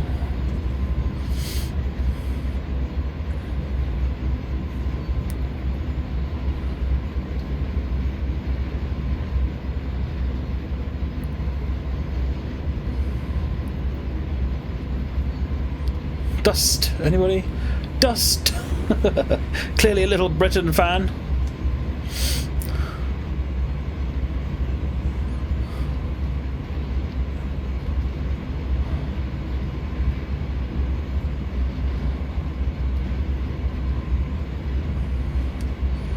There's a camera delay with voice. Oh, it looks okay on OBS.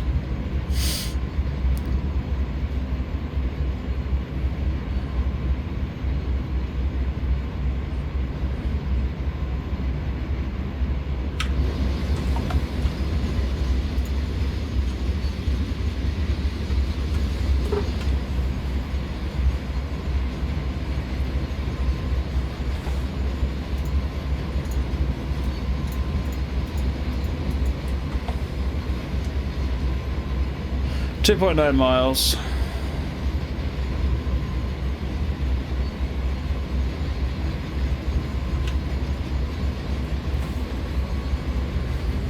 Oh, the lights have come on.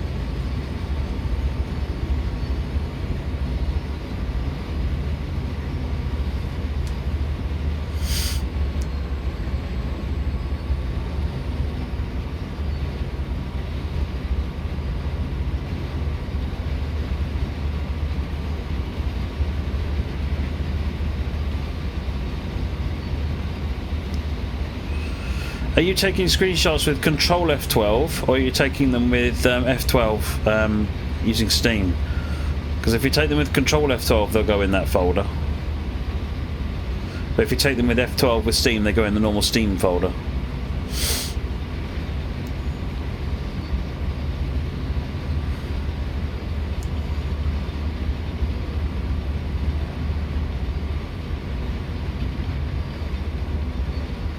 Hey, no, not at all, FroJ. I appreciate what you're saying. Trying to think about what else might help you. What streaming software is it? OBS that you use?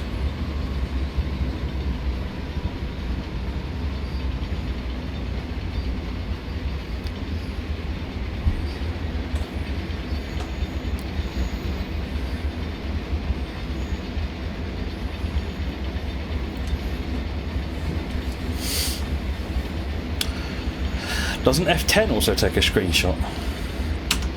Nope.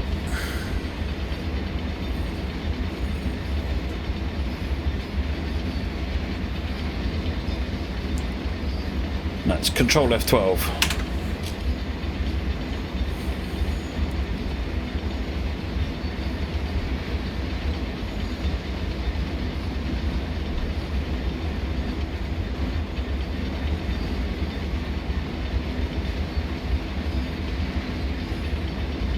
When's the next DTM? Probably Tuesday.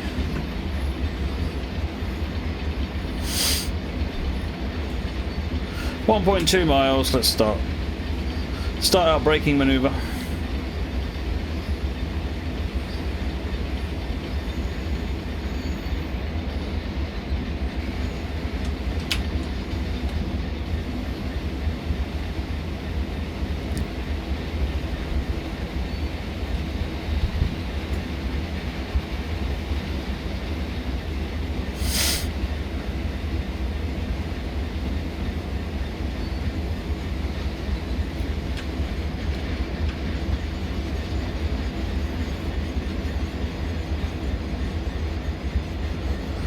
better. Ready to pull off now.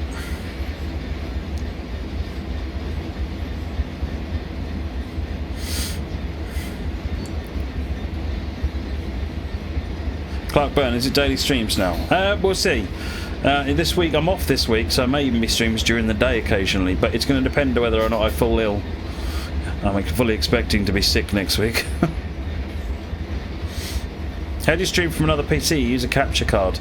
So the output of the gaming PC goes out, instead of to a monitor, it goes out to another PC which has got an HDMI input using a capture card, and then it's the other PC, the streaming PC, that has OBS running on it and also actually has the connection to this monitor that I'm watching the gaming PC on. If you look up capture cards, you'll see how it works.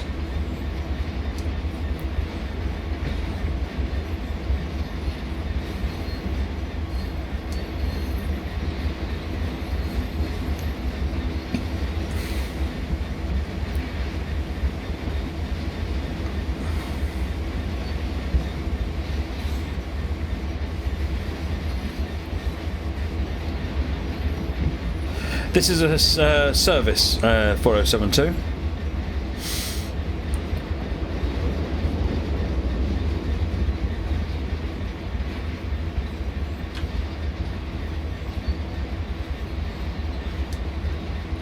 What spec is the capture PC?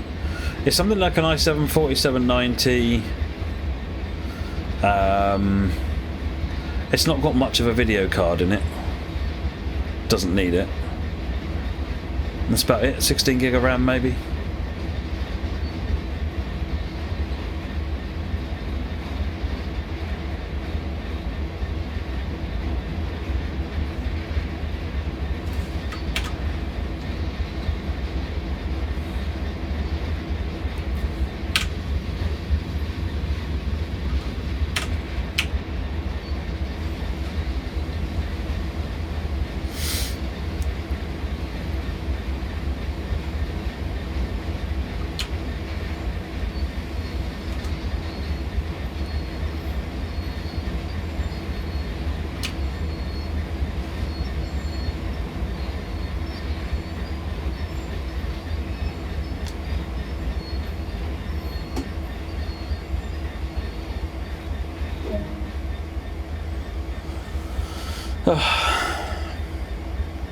What did we get?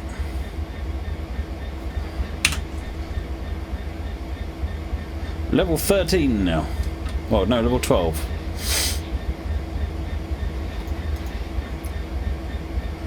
Right here, please exit the vehicle. Oh, that's because the AI takes over this bit.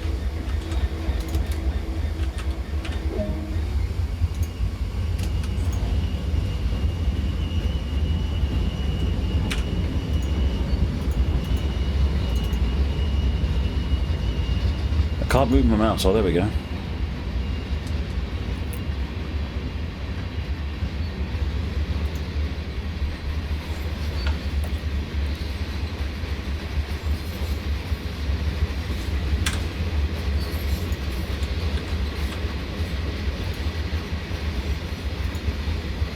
I love the ballast. P. Schlicks, 11th months. He says 11 months? That surely can't be right. TSW is almost 6 months old and GW is brand new too.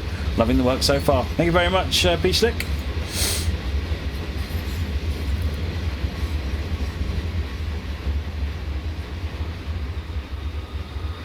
Ridecar 2! Nearly a year now. Can't wait to run the 43 in TSW. It was the first loco you ran in Railworks. Brilliant. Thank you very much for 11 months, Ridecar 2.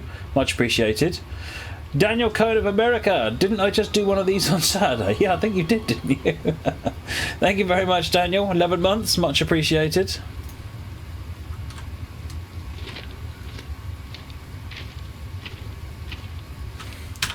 Right. Now, there's the shed going away. That's the station. I need to head west.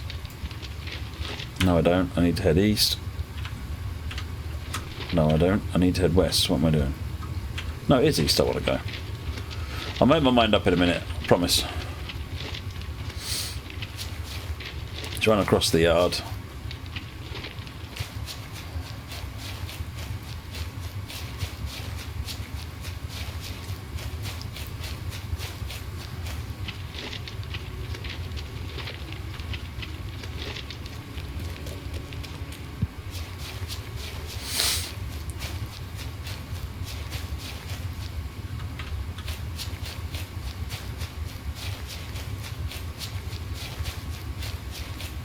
think I've gone the wrong way somewhere. Oh no, I am going the right way.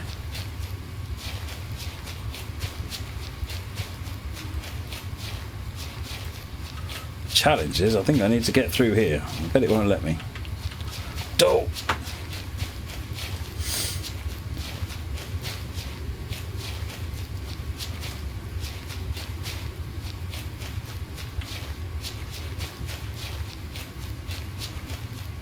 Let's go the right way, we might get to the station.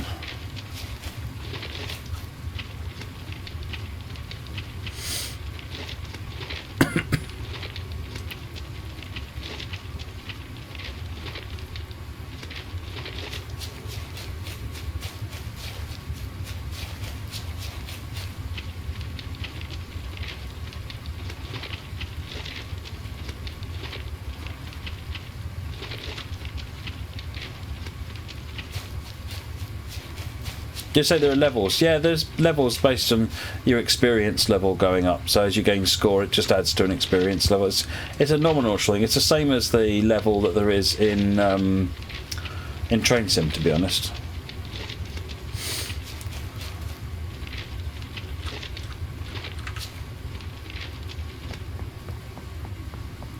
Right, let's have a look on the map. Is there anything coming of interest?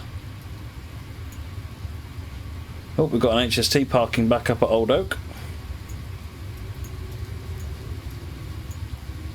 Oh look, we've got 166 coming. Let's get that into Paddington, shall we?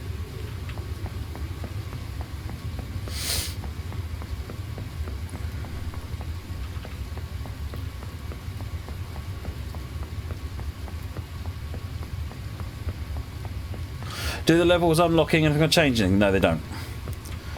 No, they don't. They're purely there for sort of bragging rights and comparison with friends. I don't think a lot of people would like if you couldn't drive the 66 or the HST until you'd unlocked it. I think that would upset people.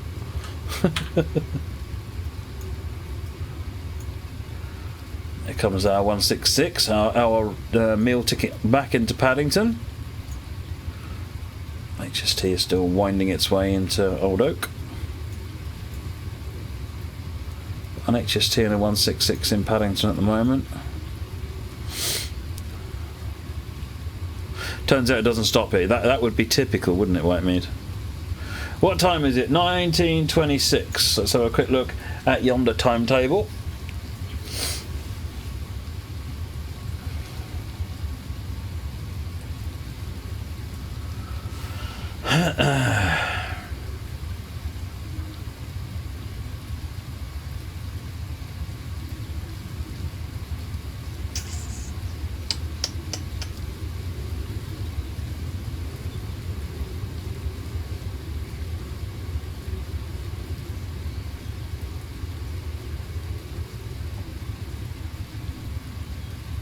Oh, this could be 2 Gamma 29, 2 Golf 29.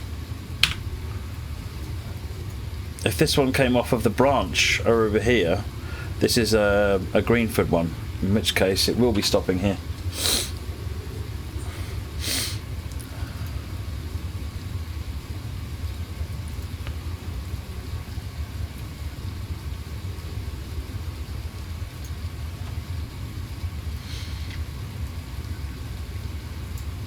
No, there are no medals. Right car, if you go onto trainsim.com, then hang on a minute. That's right, the game doesn't like it when you swap out because it's full screen. Then you can download these timetables. This is the service timetable for service mode.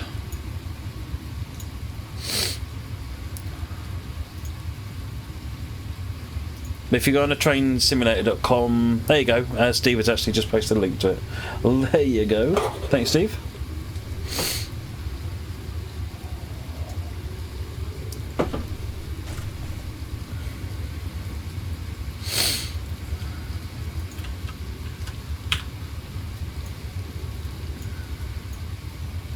I'm on slow coach. We're getting wet here.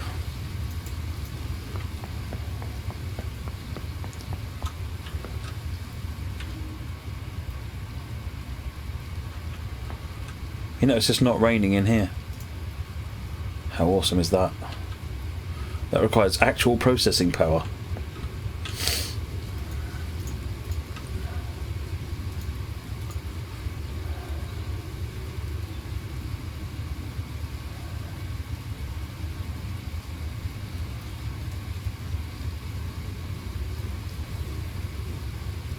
Do I have a valid ticket for my journey? I'm staff, so I have a full ticket to do anything I like on the railway. Here he comes.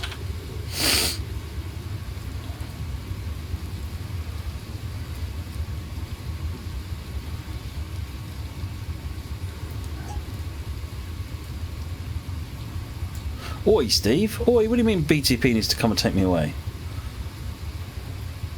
Unnecessary.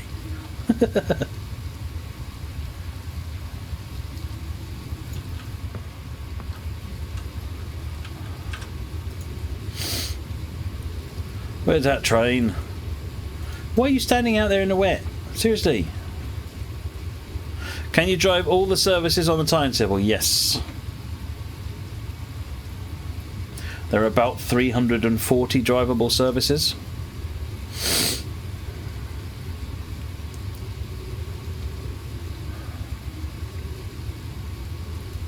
No, there's no puddles that get created in the wet. RCIT guy.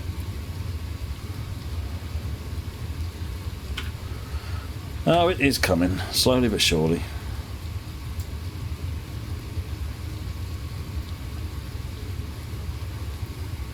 I'm not sure why the platforms aren't getting wet though, they should do. Here it comes!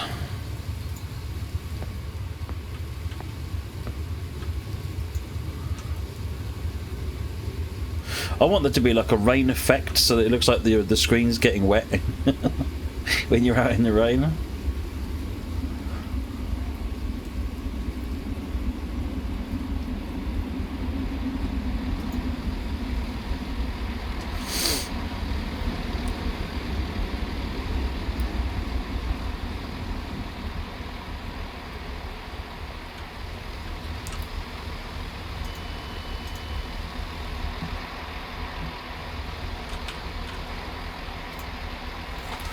Right, let's take a run into Paddington.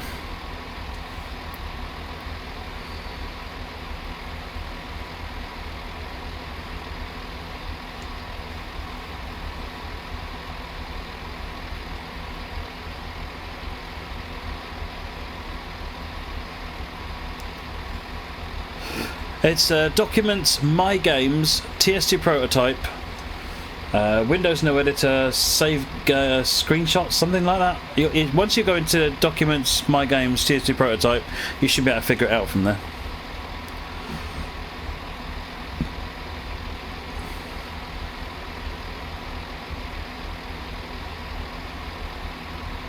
How hard is my PC running at the moment?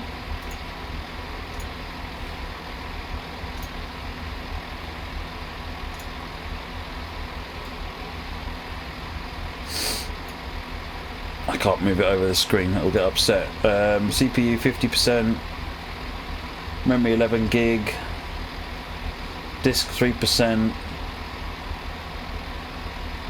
I haven't got a GPU thing, unfortunately. Reasonably mildly warm air coming out of the vents.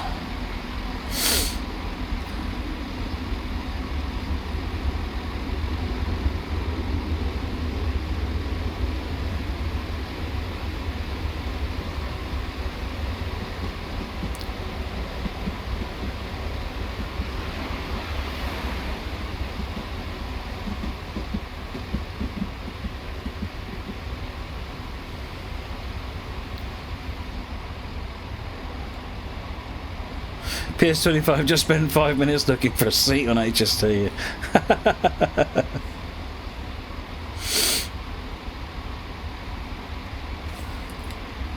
Sorry, not 11%, I mean 11 gig. In total, not just TS2 Prototype. I've only got 16 gig of memory in total on this machine. I never could see the point in getting any more than that.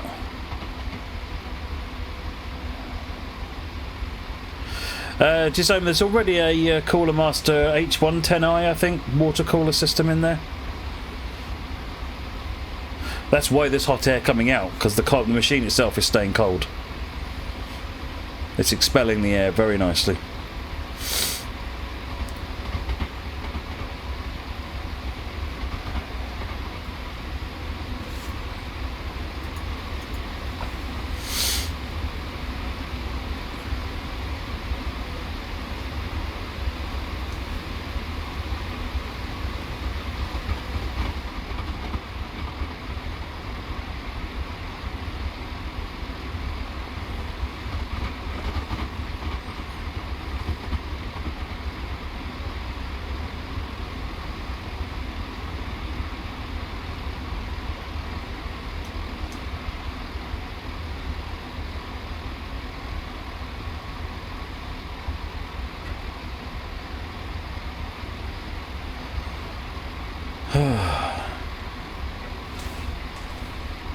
It is so good to get this out.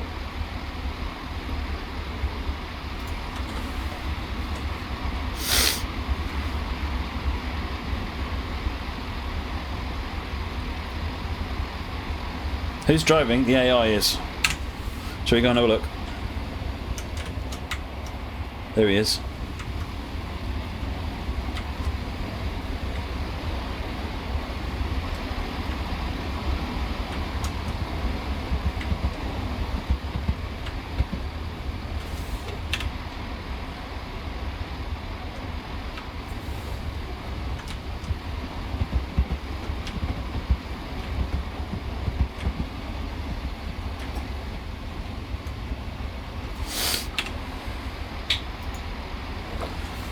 What could have been done better?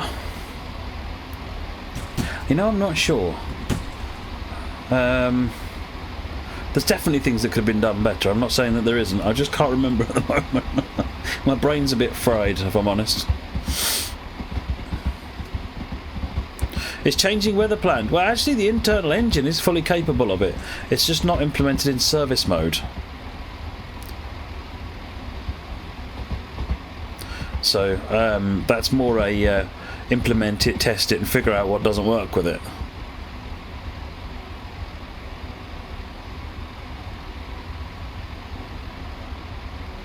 What key is it for FPS? F3.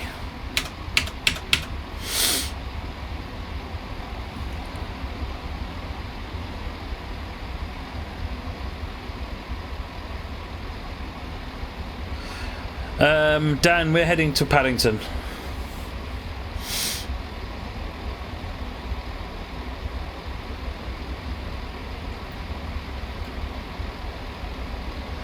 We just left Acton, so it's being Paddington any minute now.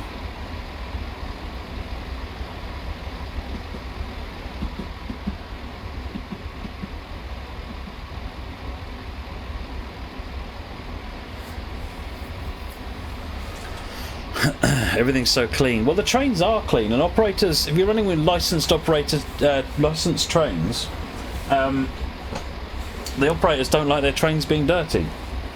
So you can either have unlicensed dirty trains, or you can have licensed trains that aren't dirty. It's difficult. Did delays happen in the timetable? Only really those that are caused by you. There's no actual faults, failures, or anything like that. That's sort of something I want to do in the future.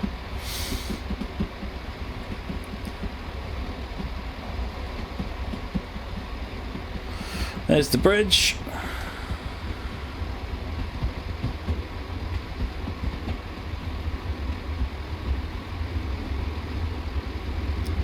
Good evening, Gav. How are you?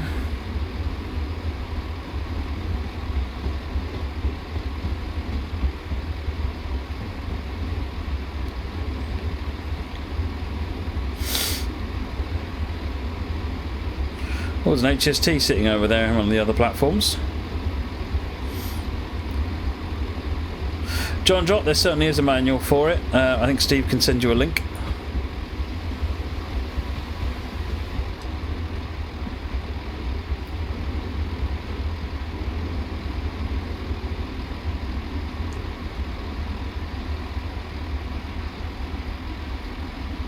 Hey there, Mikey. I'm good, thank you.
We haven't got to baggage and luggage. This is sort of a first pass on our passenger system, Woody, and it's taken a long time to get the passenger system working as it is, and it still needs work.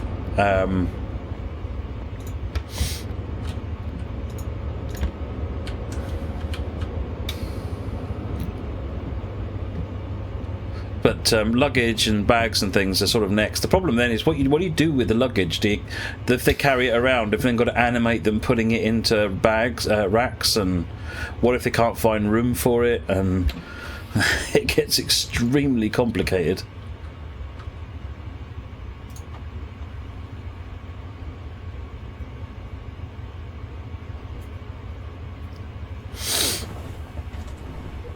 Is the statue of Paddington Bear modelled? For licensing reasons, no.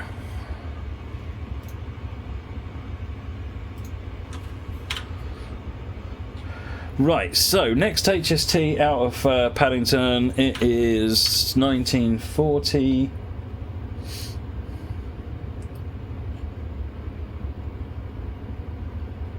£8 Oh wow. This is probably 1C29.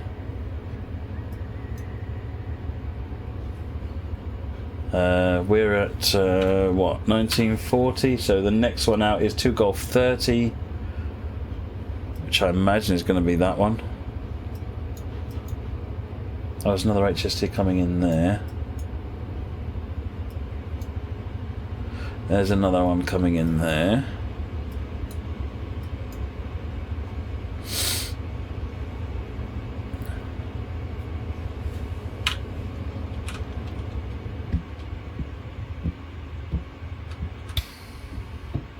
Mikey, this is Great Western Main Line, London Paddington to Reading.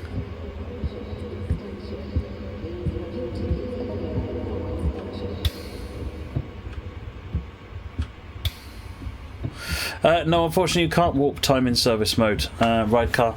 You have to sort of jump out and jump back in again.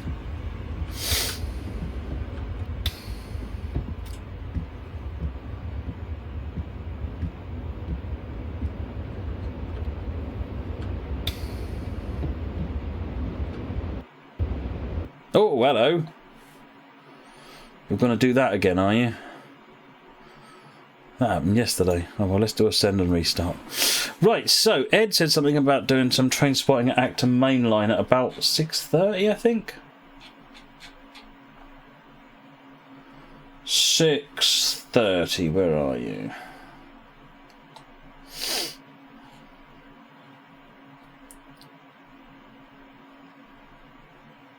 Oh, 6:30 AM. Why do passengers not get off? They do when the train arrives. It's difficult to explain, but they do, but only when the train arrives.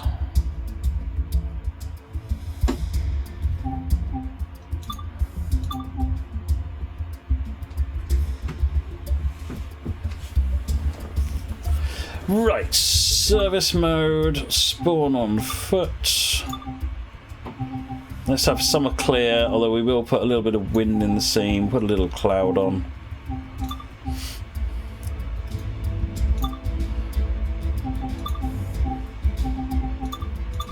Acton Main Line.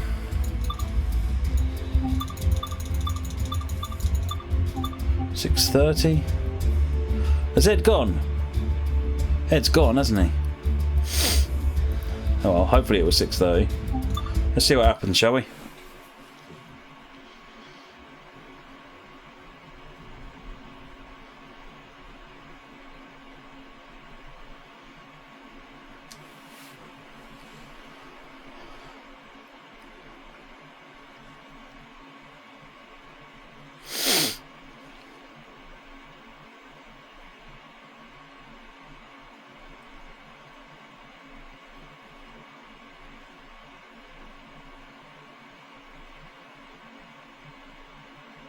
Are you the only one spending more time as a passenger than driving? I'm sure you're not, PS25. I fully expected when we put it in that there'd be people that prefer just wandering up and down the line as a passenger at least as much as driving.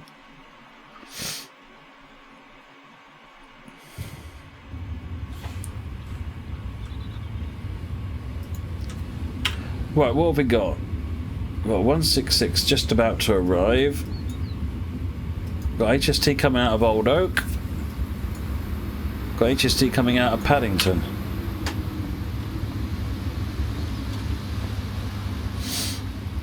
I'll get out of your way.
What can we see if we push our luck and go up this way?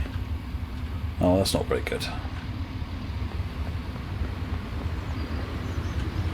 Can't see anything out the top there either.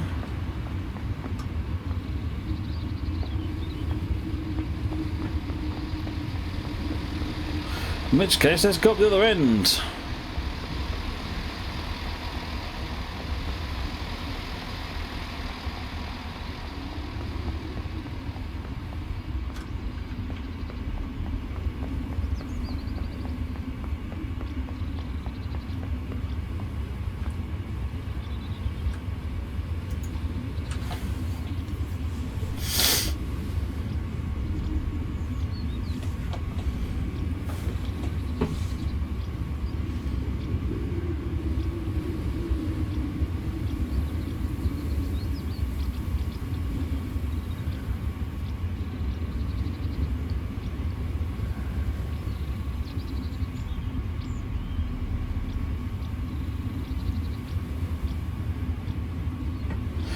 It's 47. No, it's the. I think the minimum is actually an i5, isn't it, Steve? It's a 3.5 gigahertz Core i5, and then the recommended is an i7 4790.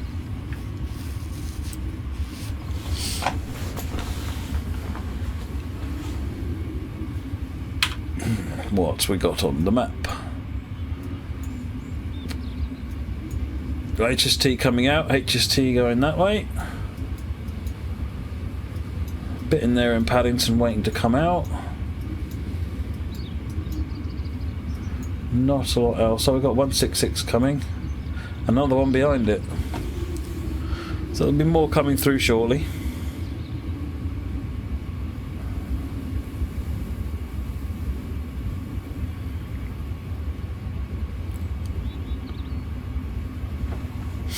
What do you mean old age, Steve? I resemble that remark, given that we are the same age. I know I look a lot older, but that's, you know.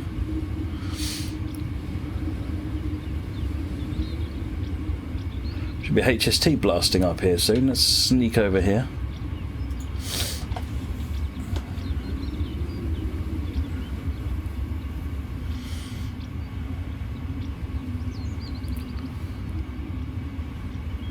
Doomslayer, that sounds interesting. Can you send a Razer support ticket on that one so that it gets logged in our database? What's happening is that as people register with the support database and raise their the sort of things they're noticing, problems they're having, that then gets fed directly into the development team, who are then looking at things.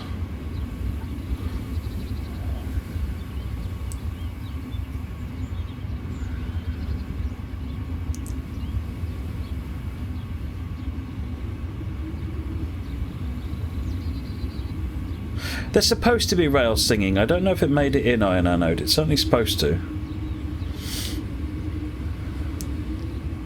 I'm railway staff out and I can stand wherever I want to. As long as I stay behind the yellow line.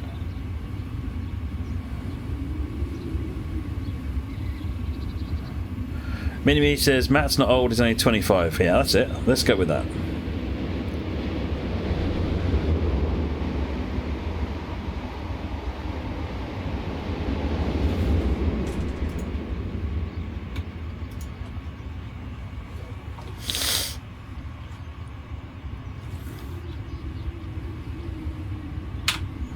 Right, that's the HST. Have we got any more westbound? So the other HST from Old Oak is now making its way into Paddington. That gives us 2 HSTs and a 166. We've got 166 going in, so Paddington's certainly filling up. So that'll feed us more stuff. Another HST coming out of Old Oak at the moment. And then there's 2 166s.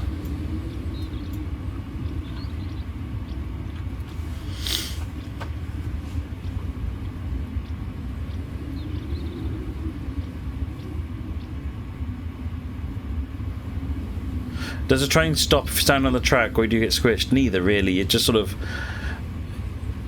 goes through you a bit and glitches, and it's having it detect where you are and do a collision with it actually was, with the attempts we were doing previously, was actually taking a surprising amount of frame rate. So we took it out. We've got some other ideas for what we can do for collision detection that are hopefully a bit cheaper.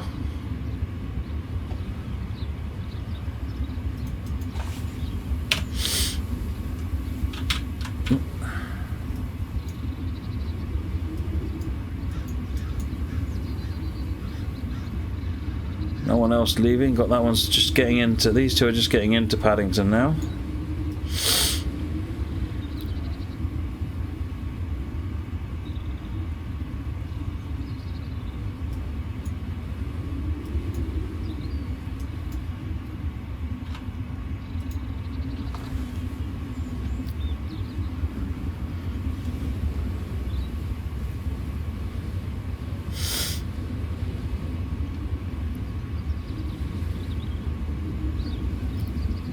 What happens if you jump in front of a train? I just explained that. Essentially, it doesn't really do detection for that stuff, so it just glitches a bit, really.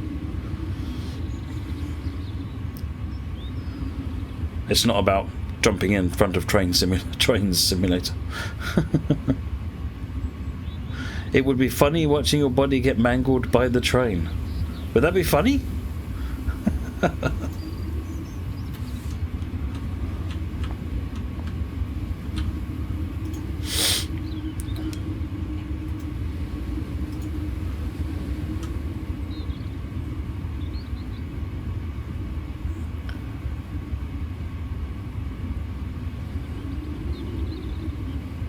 Do passenger numbers increase and decrease throughout the day? Yes.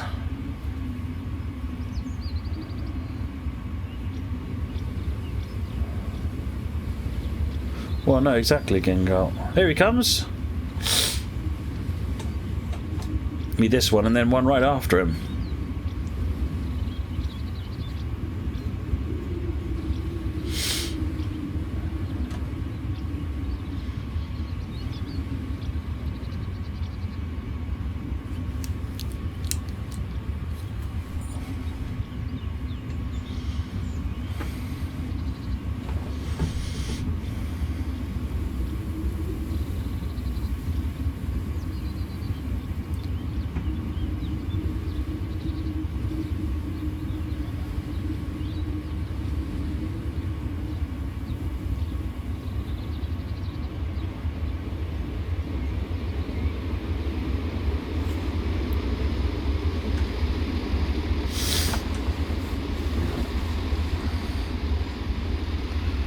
Good night, Iron Anode.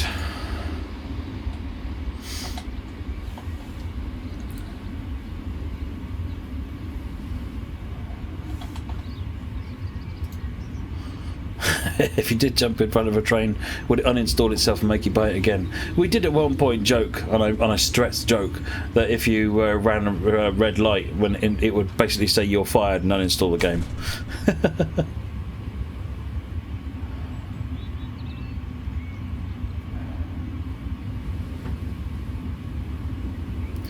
RCIT, Train Sim World is 64-bit. Train Sim 1 is 32-bit. But that doesn't really matter. That's not going to give you frame rate. 64-bit just means it'll do more memory.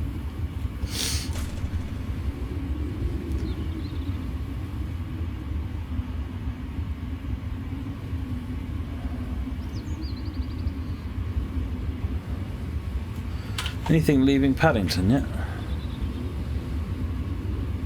Nope. Everything bedded in. Oh, the other train is on its way. How many times did I have to reinstall the game? It's to the point now where it'll barely... I have to trick it to let me install it.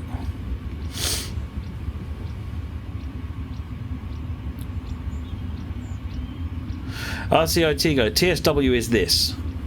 TS World. TS17 is the original train. It's Train Sim 2017, which is the other train simulator.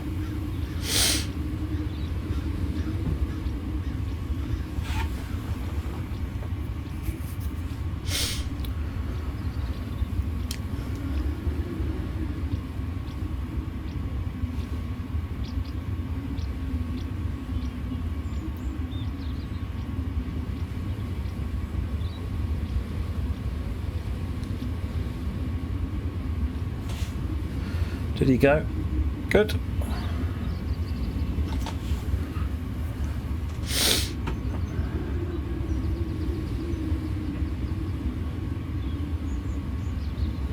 Yes, trains follow a diagram. All these trains are running to a set of instructions which they follow throughout the entire day.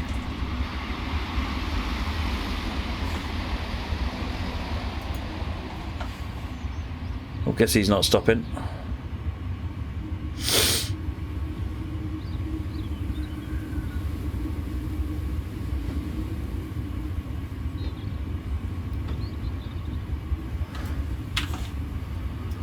Anything else worth waiting for?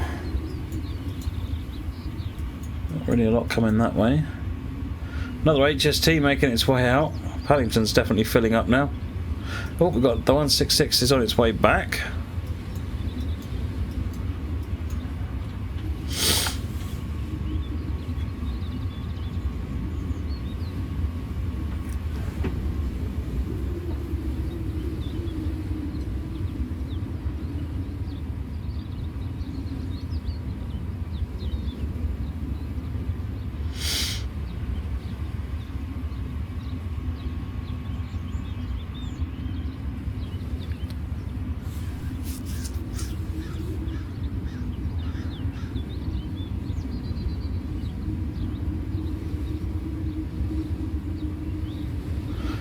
So TSW is what you play if you already know what you're doing. No, it's got tutorials that'll teach you what to do.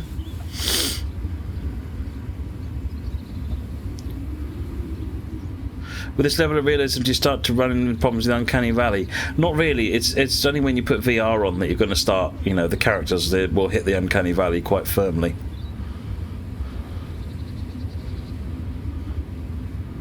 How many sets of 166s and HSTs are there in the game? It's about 20 something 166s.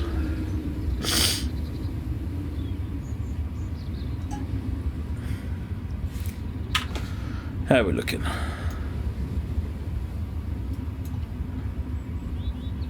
Oh, he's just given permission out. That one's on the way in, that one's on the way in. He's on the way out. Anybody else?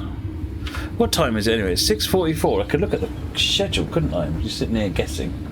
So London Paddington 1B05 comes out at 6:45. So any minute now we're going to get HST leaving.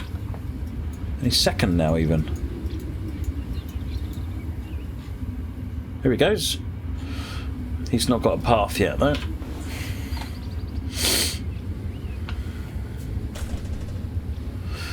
Do you get many freight moves? There are 13 freight moves during the course of the day. Some of them are aggregate hoppers and some of them are containers.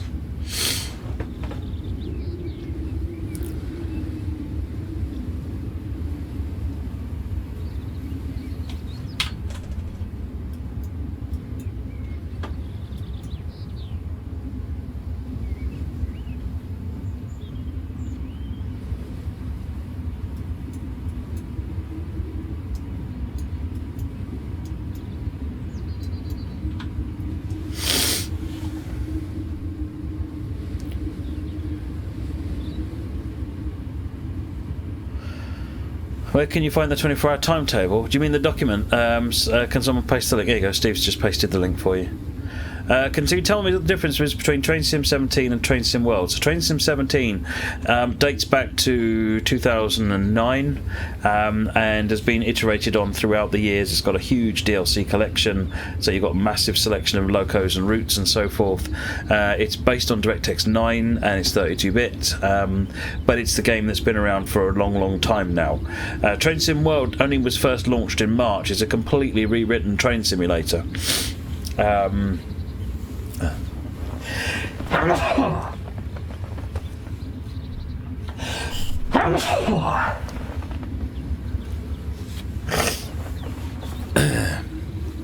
Sorry. I've forgotten what I was saying. What was the question? Oh yeah, it's only got the 2 routes. It's got Sandpatch Grade and Great Western, so there's less comment, but it's brand new. It's been rewritten with the latest technology. Those 2 are going in at the moment.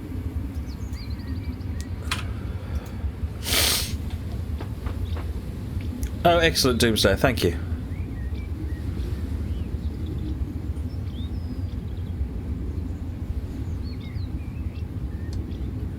Man flu, probably. It's one of those things. I've just finished making this release, and now I'm off for 2 weeks, which means I'm going to totally de-stress, and my body's going to collapse, and I'll be ill for a week. That's fine. I'm expecting it.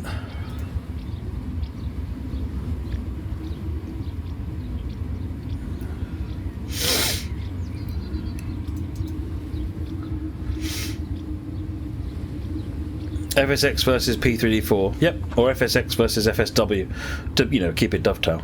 Let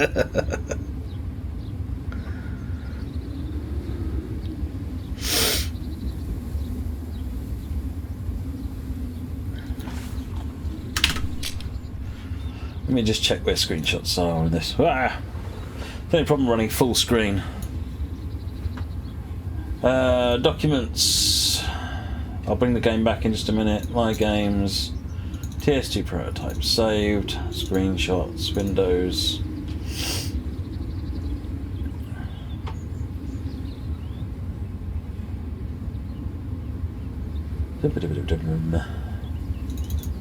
There you go, that's the screenshot I just took. And that is in Documents, My Games, TS2 prototype saved, screenshots, Windows, no editor.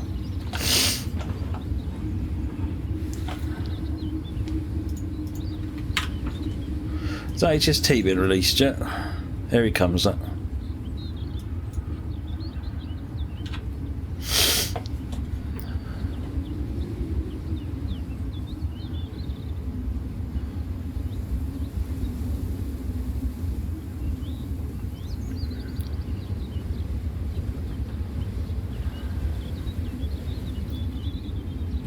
Are there any achievements for GW? Not yet, no.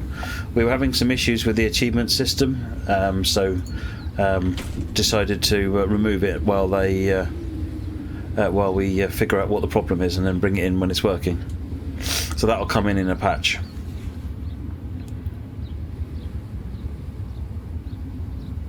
How many collectibles? There are 75 collectibles. There are 25 batons, the plastic dispatcher batons. Should we have a look around, see if we can find some here? See what there is in the collectibles at Acton. There should be some collectibles at every station.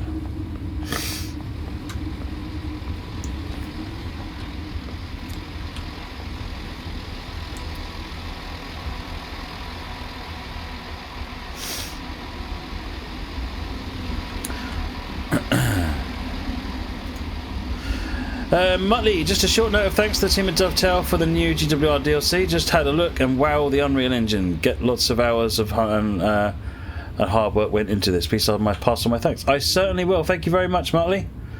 The team will appreciate that. Oh, hello. There was one. There's a collectible. As a placeable more than a collectible, but... Where's that HST? Little ways to go yet.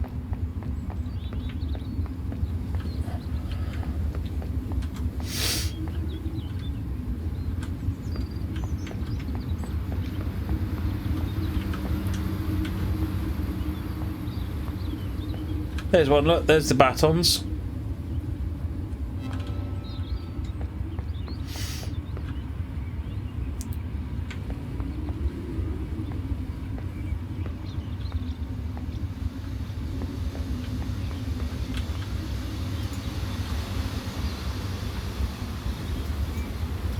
Ticket checks are in operation at this station. Please have your ticket ready for inspection.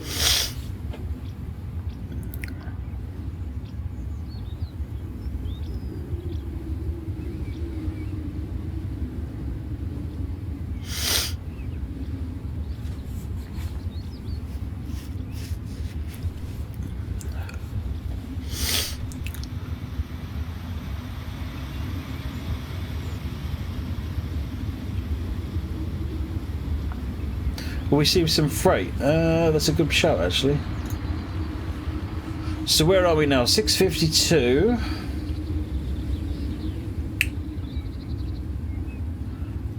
Next freight going Reading bound is not for a long while, actually 9 o'clock. So next freight going, where are we? 6:52 puts us about there. So next. Nope, quite a while until the next freight going London, going to Acton. So that's 8:41. So no, it'll be another hour or two before any freight comes past. Oh, there are maps bounds. What's the third item to collect? They're like a little yellow poster that says something like "Keep back from the platform edge." I showed it earlier on at Paddington. When HST goes through, I will have a look and see if I can find one on this platform.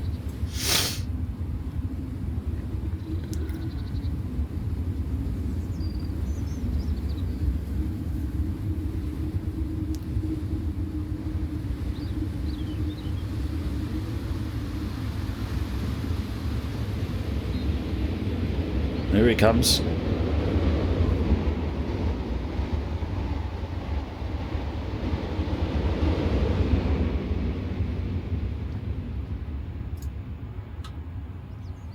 Go to bed and leave TS World running, yeah.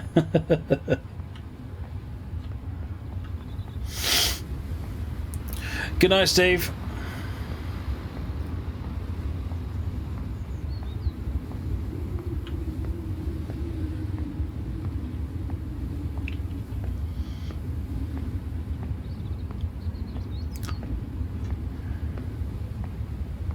It doesn't look they have the yellow signs unless there's one at the end of the platform.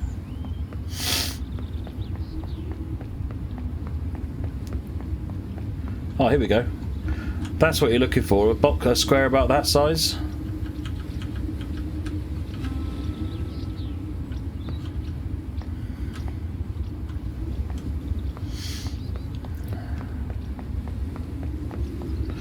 Derry Pulley, you just purchased CSX Heavy and Great Western Express today. Well done, thank you very much. Hope you enjoy it.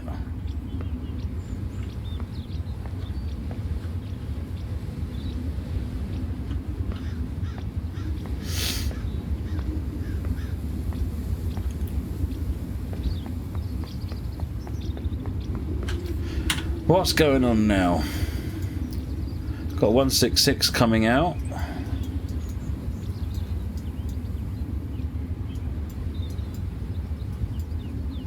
Oh, I didn't even see that 166 go past. Pepper Raid! Oh, Sergeant Pepper. Hey there, Sergeant Pepper. I stopped in on your stream earlier on. Thank you very much for the raid. Welcome to Sergeant Pepper and Sergeant Pepper's viewers. I guess this must be the Lonely Hearts Club band.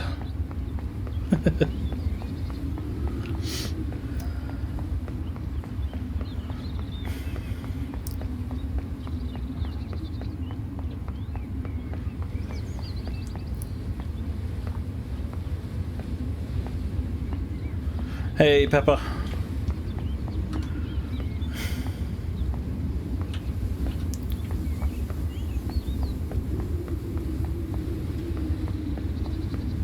Oh yeah, you can't beat the Beatles, Sergeant Pepper. I think my dad's even got the LP of Lonely Hearts Club somewhere. Back on a proper musical medium.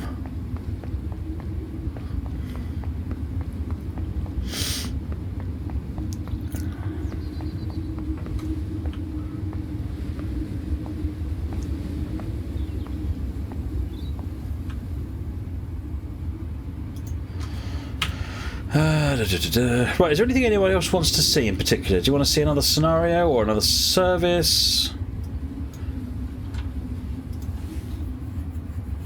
We've done some train spotting now. Shazan, you're back from your 4-hour GWR run. Do I take it then that you approve?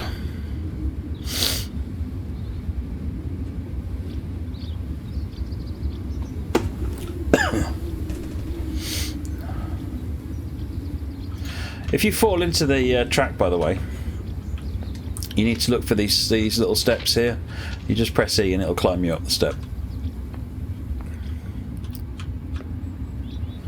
Mr. Sir Viking, good game this, just has a few issues. Yep, the team are aware of them and they've been working. Actually, we're doing a lot of work today.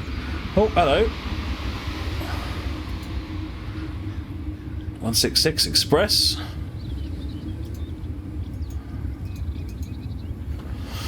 Marillion is the only music needed. My wife and daughter are heavily into Marillion. They went to a concert. My wife's in several Marillion concerts, and my daughter went to one of them. And the one of the guys gave her his one of his guitar picks, which was quite cool. Some of the different settings. How do you mean, Tractor Thrasher? That's an interesting question.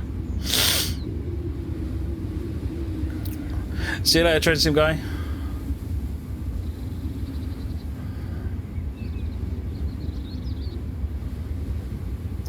Yeah, the tearing when the HST, it's a HST, so what it is the corridor connections between the coaches, and so we've in our internal dev version this afternoon we fixed that issue. VRAM leak, that's an interesting one. How are you? I'm not aware of any issues with that, but that's an interesting one. Can you raise that as a support ticket, Mr. Sir Viking? As much information as you can put in there. Oh, thanks for the cheer, Train Sim guy. Apologies. Yeah, if you can raise that as a support ticket, then that would be good, because then it'll get raised and the developers can take a look at it and find out what's going on. Are you using GPU-Z or something to measure VRAM? Can you tow the 166 with the 66? No, because the couplers aren't compatible.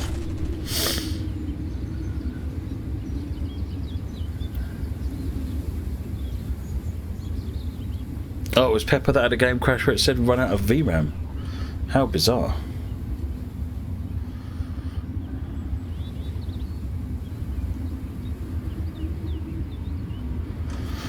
Different graphical settings. So let's have a look at settings. So notifications, button prompts, they're things that pop around the different screen side. The measurement units are now in there, so you can change the like distances between meters and kilometers. Kilometers and miles. Sorry. Your temperature units can be measured in Celsius and Fahrenheit. Gradients, 1 in 4 or something, or you can set it to percentage. So 2%, 3%, sort of UK and European American style ways of doing it. Screenshot quality is whether or not you take, when you press Control F12, whether you take a 1080p screenshot or a 4K screenshot. A disabled junction derail is if you go across a junction which is set against you. If the junction is not set to be a sprung point, if it's set to be a set and locked point, then in reality it would throw the train, it would knock the train off the track. If you disable that, then it will just make everything a spring junction essentially. Objective marker is the control 1, stop marker is the control 7, I think.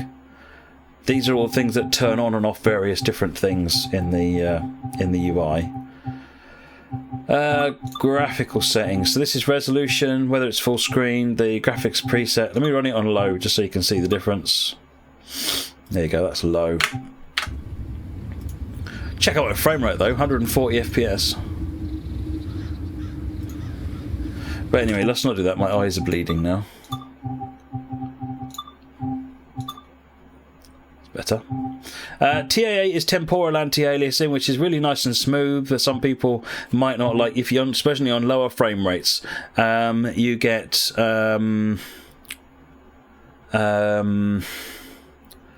like a blur. So if you switch that to FXAA, then you'll get a crisper image. It doesn't have some of the smoothness of TAA, but it also doesn't suffer from any of the blur.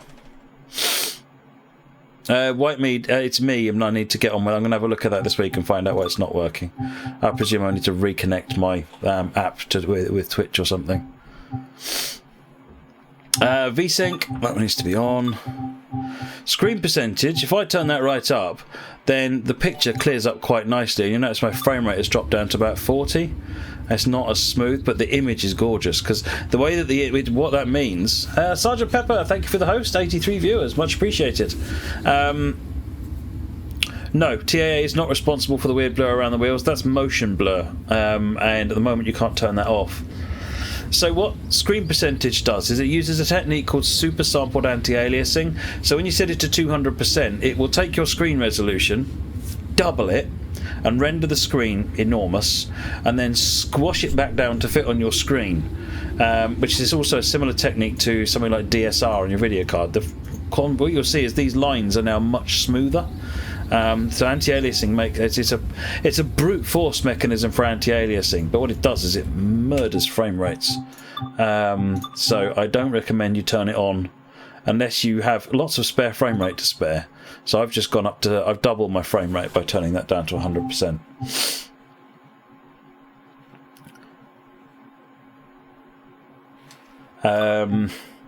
Audio settings. So what you can do with audio settings, if you for example find that the dialogue is a bit on the quiet side, you can lower everything else down and leave the dialogue up, and then that will essentially pump the dialogue up. If you then find the whole thing's overall too quiet, just turn your system volume up a little bit to make up for the fact you've turned them down. So you've got control over individuals. External alert is like for an AWS alarms go off or anything like that. You can hear them if you're flying around outside.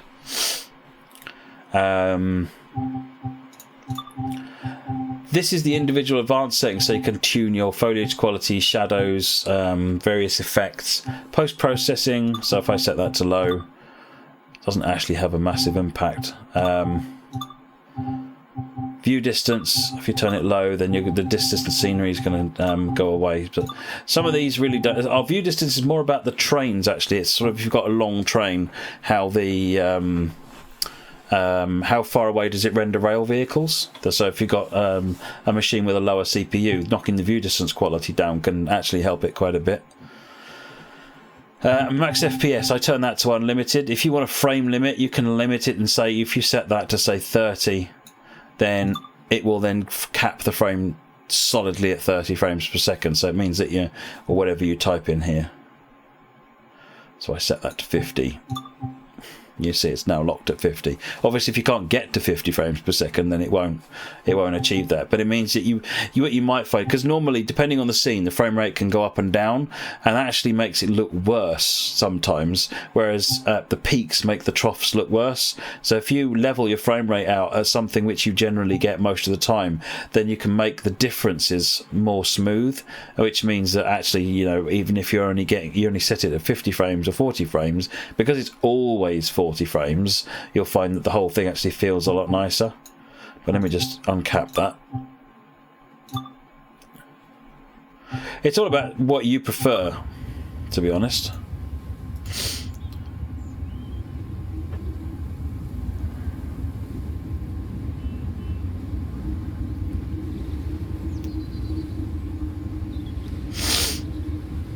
Right, anyway, let's come out of here. Is there a scenario I haven't run yet?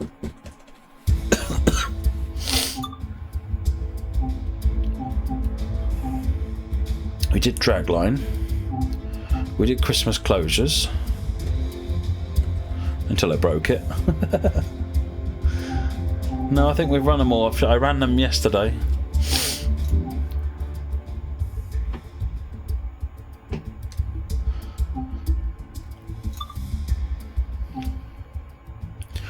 Should we do a HST run just quickly, Paddington, to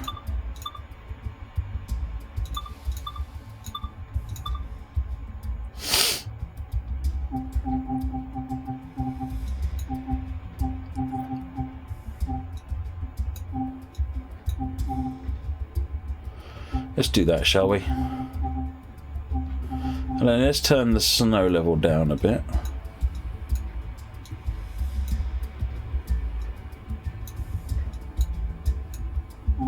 You notice how the snow is not just a total fade now?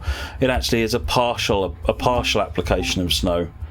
Right, let's go with that. And then we'll do this one, Reading to Paddington.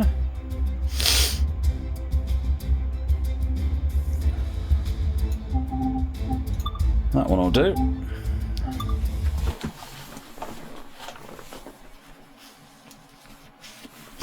I saw the raindrops on the 66 earlier on today, Shazan, so I'll report that to the team.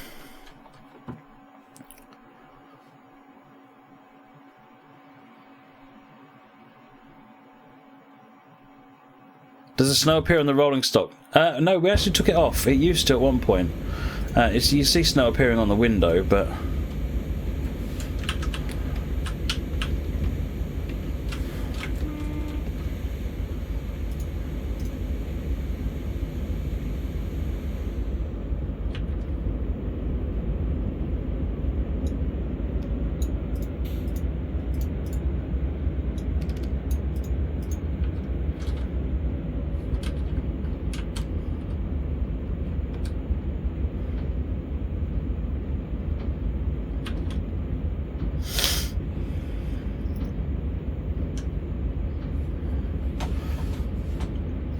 Oh, that's really good, Wackadace. You're getting good frames on an i5 2700. Oh, that's really good. What graphics card have you got on that? No, at one point we had snow on the trains, but we took it off because when you look at photographs, it's almost invariably not on it.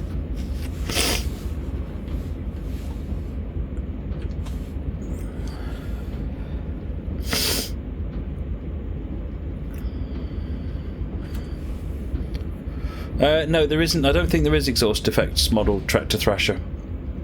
You don't really get much in the way of visible exhaust from an MTU. The hydraulics possibly should have one.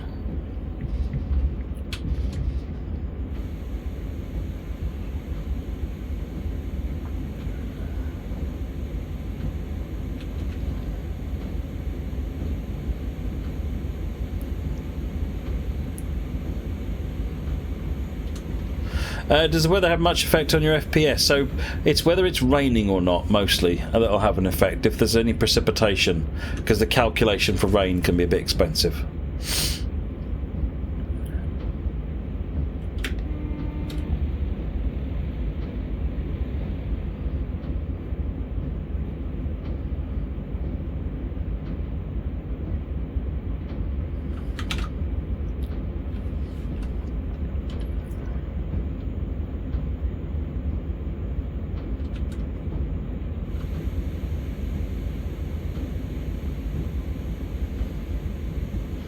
Yeah, that's the thing, Shazam. We don't really have the difference, the ability to model a parked unit versus a unit that's driving. It's just a unit with it's either got snow or it doesn't. So you end up with either trains that are parked without snow or trains that are driving with snow.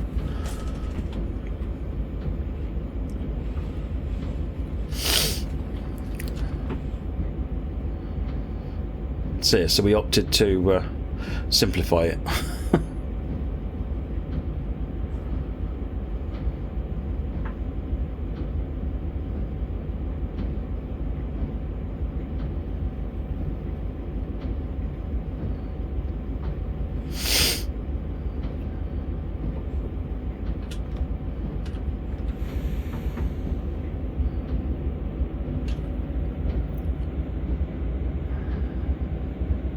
Does the heating in the cab work? No. Am I sick? I seem a little sick today. Yeah, we've released the game, so I'm naturally going to get ill now.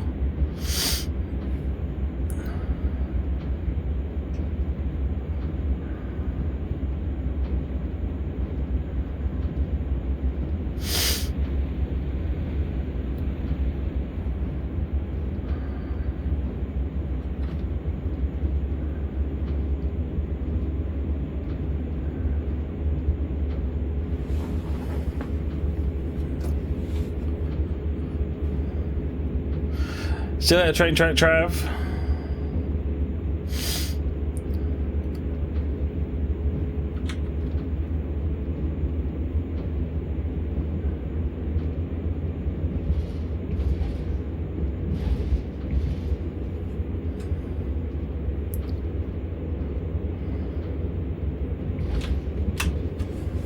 Would an older HST make more noise in the cab? Oh, absolutely, would he?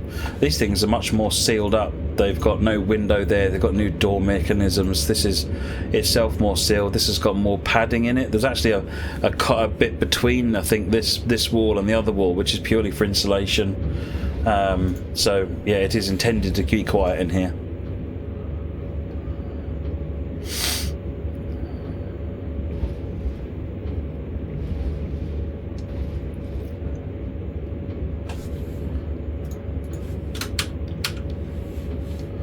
Hey there, Strat Shadow.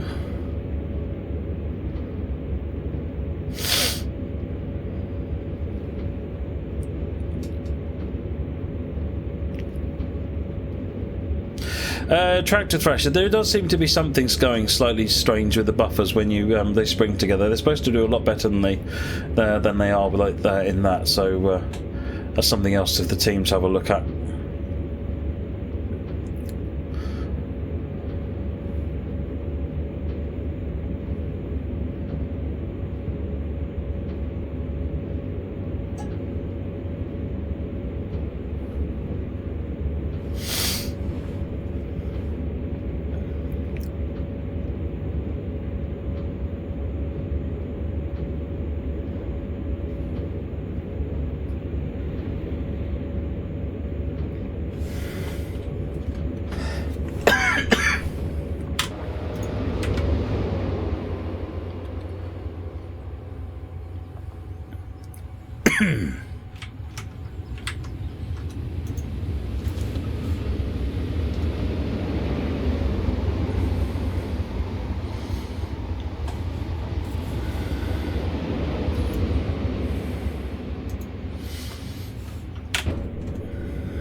Can you pull the communication cord in coaches? No.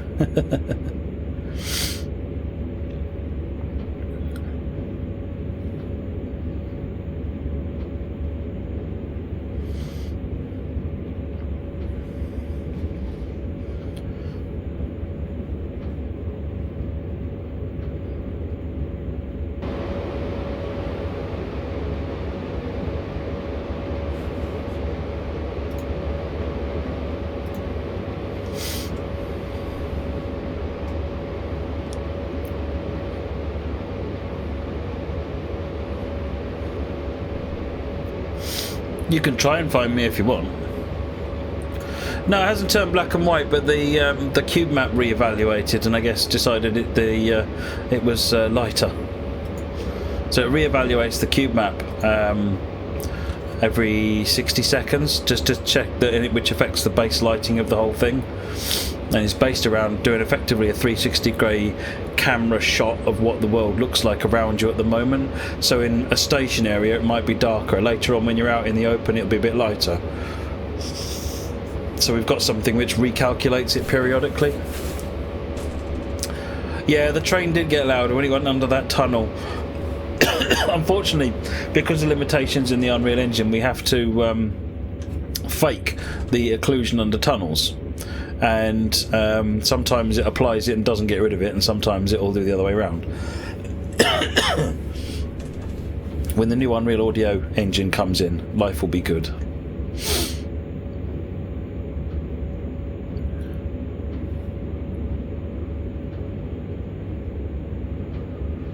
NASCAR GW looking awesome. Good, glad you're enjoying it.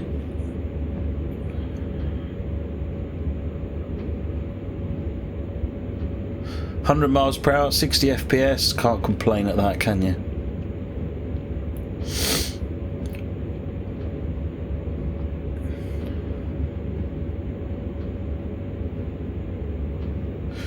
Well, Shazan, Unreal's audio engine is great for first-person games, but it's it suffers with.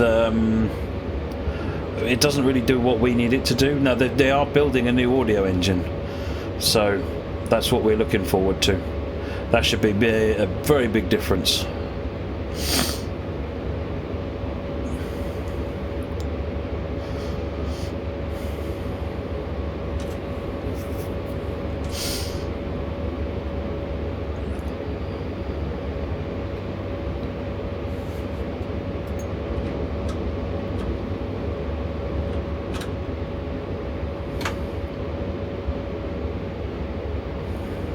Hey, Banished Guardian. Very good, thank you.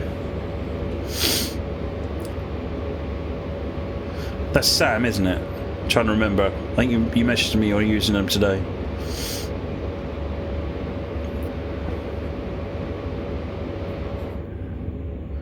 Do you know if there's a key for the low tone horn? Yeah, Moggy, it's spacebar and N key are the two horns.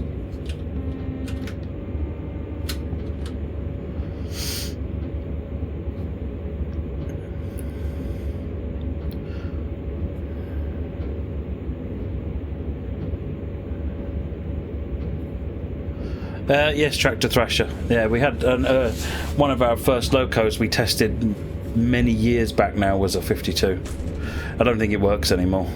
In fact, I'm pretty sure it doesn't work anymore.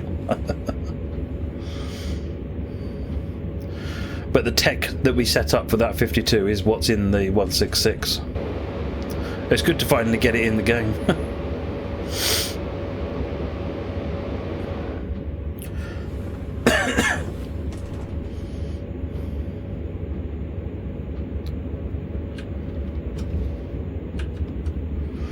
Right, we're at 125. 25 miles to go.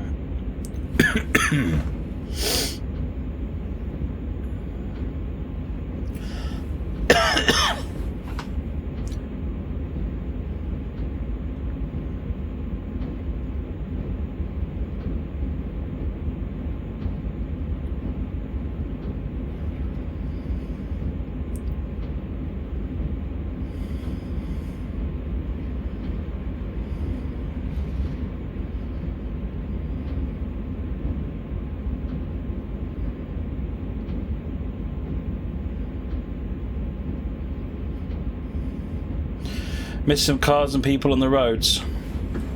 I want to do a car system when we can do it properly, rather than fake it. Oh, my audio just went out again. Dang, that fridge.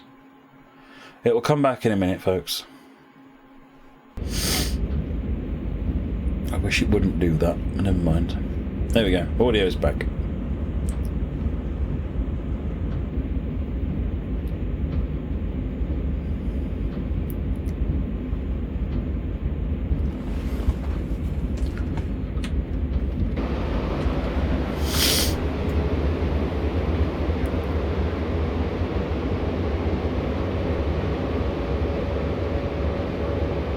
What was Squirrel saying about the cars? Is it a lack of them generally, or... I mean, the wheels go round on them now. That's a bit of bonus.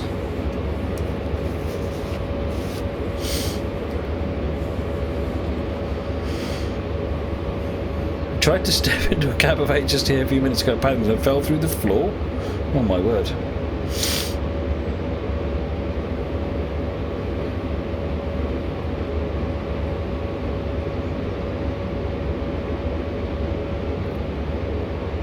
Oh, they're not enough, yeah. Yeah, no, I would agree with him. Unfortunately, the way that we're doing cars is really not very good for performance, so until we get the full road system in, it'll be sort of limited. Well, that's the goal, Shazan, is to basically have I want cars that can use indicators, stoplights, headlights. I want them to use obey traffic lights. I want them to turn on junctions and actually, follow a journey, essentially. Maybe even drive to the train station and to create a passenger who gets out, who then gets on the train, and actually make the road actually more integrated with the rail network. But that's a little way off.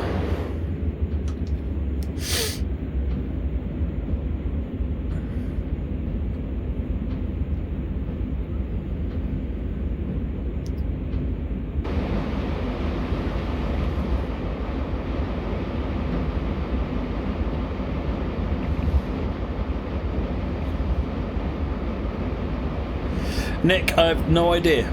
Potentially. That's all down to resource and time and so forth. 18 miles to go, 14 minutes to get there.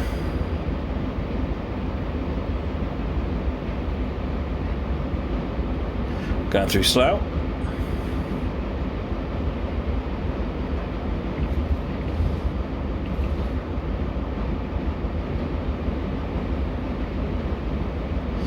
Well, that was the tram stuff is sort of on the back of my mind. If we do a road system, I kind of want to have a way of integrating the road traffic system with a light rail system, so that you could actually operate trams in amongst cars that are working as well, rather than sort of faking it with stationary cars.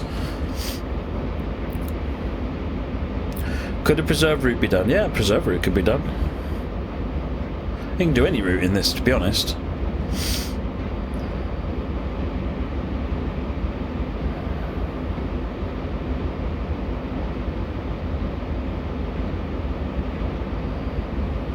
Does the game have a manual? Yes, it does. Has anyone got the links that Steve was posting earlier on? I think you can get it from the Steam page as well. But there is a table in the manual about the control number keys. I remember sending them all to Steve so he could put them in.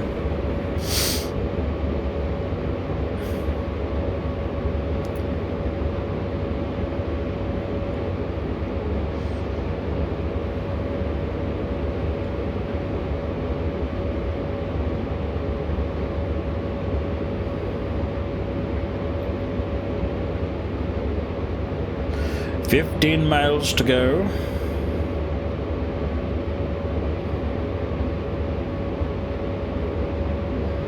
Oh, thank you, white meat.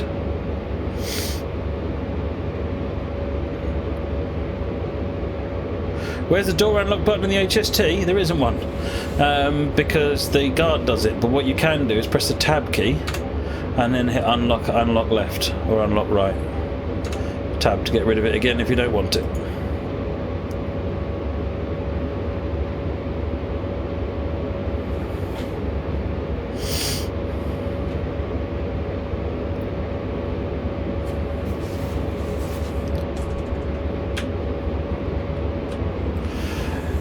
You find that all the doors open on the stations. Yeah, basically, while technically what you're doing is unlocking the doors, our passengers don't at the moment have the ability to open a door to get on it, so we have to open all the doors.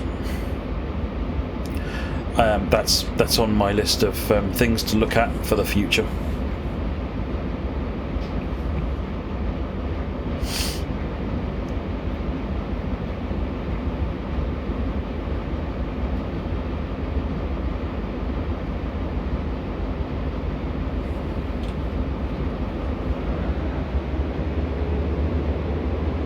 I've got a very long list, Ed. Very long list. I basically wrote down my ideal train simulator, and we're quite a long way towards it, but we're never going to get there because whenever we do a bit more, I come up with more ideas. Not just me either, everybody does.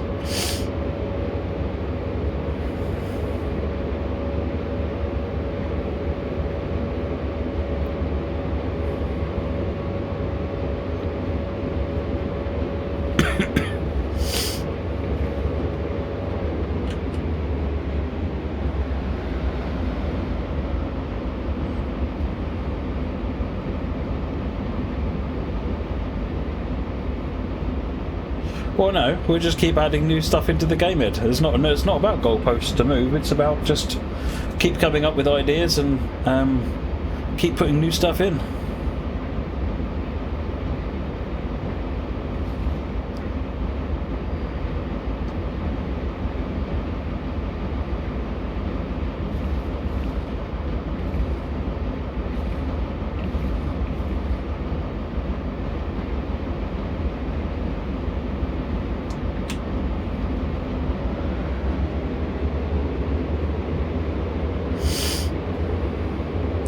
Will there be a Class 26 coming to CS17? That's a question you should direct to Dovetail.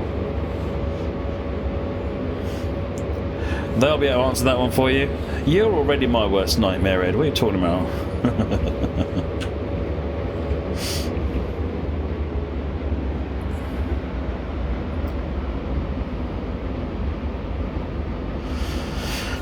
We'll probably start getting speed reductions shortly.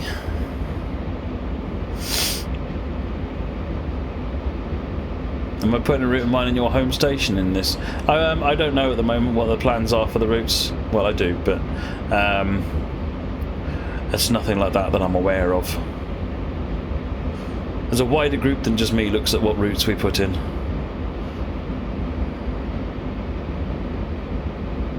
Well, it's not a Transport Tycoon or 8-Train hybrid because it's not that kind of game. It's a train simulator. Oh, the lights are on.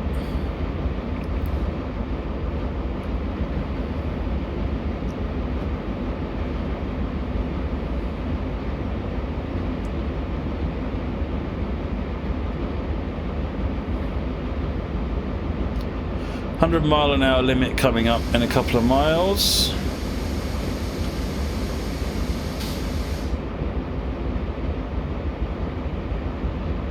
Saw someone saying earlier on there's no partial release on the HST. It's just doing it.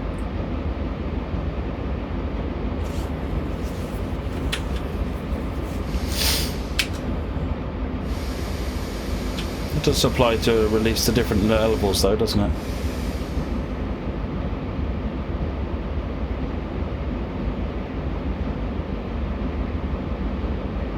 That was PTG, was it?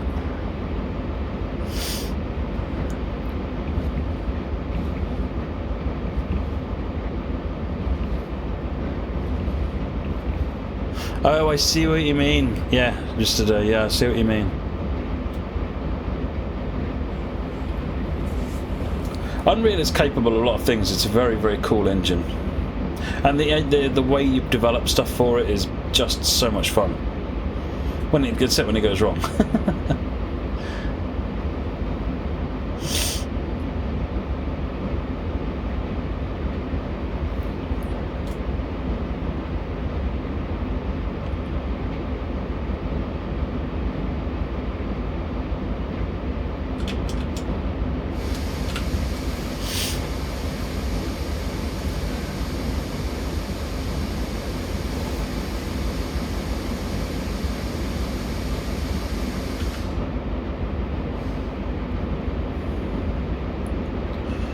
Gently bring the speed down to 50.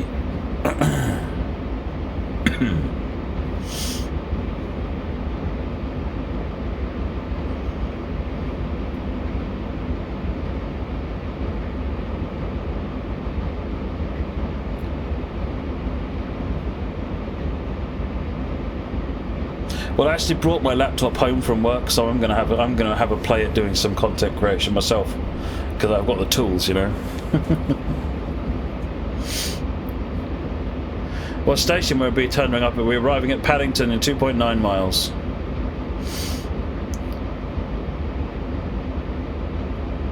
This is why we're getting slowed down now.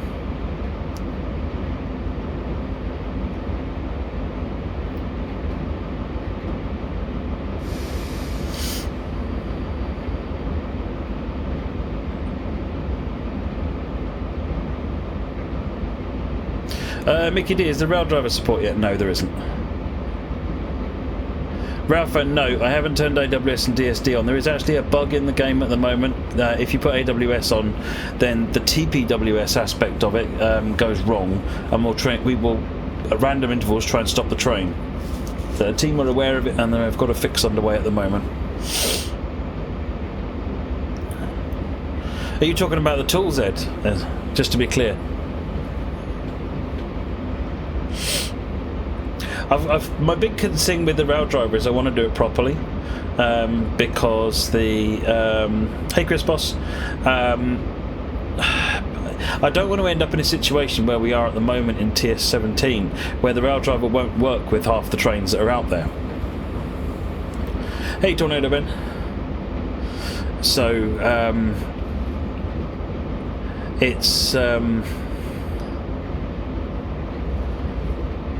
It's trying to find the right way of setting it up so that it'll work with every train in futures, which requires a bit more thought, and I think I've got a way of doing it, which will be a bit more UI heavy, but it should make it to where it'll never fail in the future. It'll always work with all the trains that are available.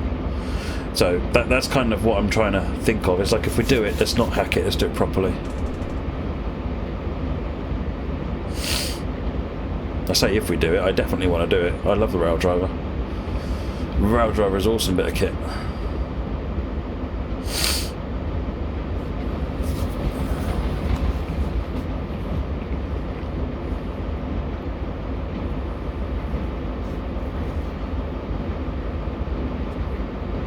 .40 limit.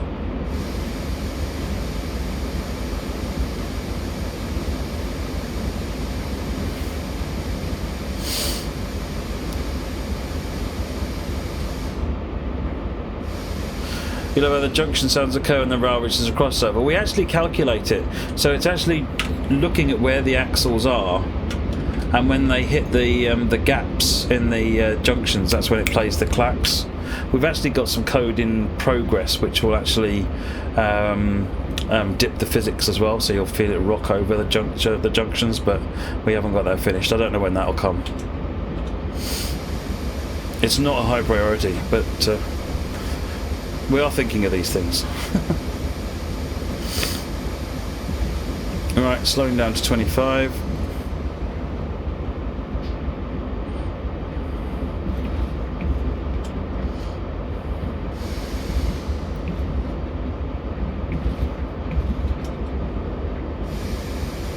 Mickey D, no, I don't think you want them to comply with the standard. I think it's about making the UI flexible so that you've got like like remapping keys and things like that. You almost want that kind of an interface so that you can figure it out yourself. Isn't the combined lever and the rail driver only bad because of the software which is delivered with it? No, the combined lever is bad because of the resolution it runs at.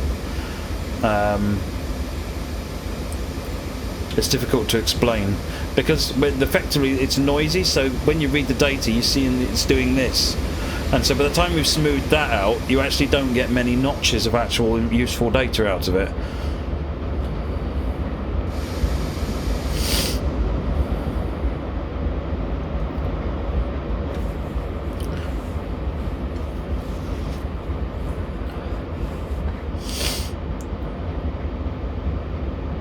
Don't ask me why it's still snowing on the windows. It's not snowing outside the train, but for some reason it still snows on the windows. Hey, 630.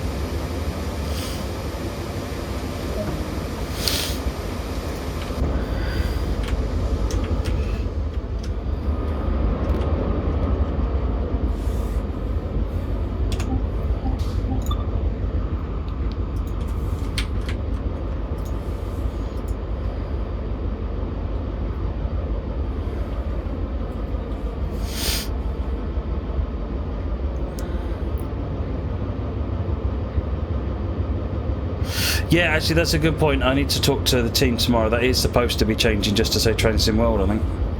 I will find out.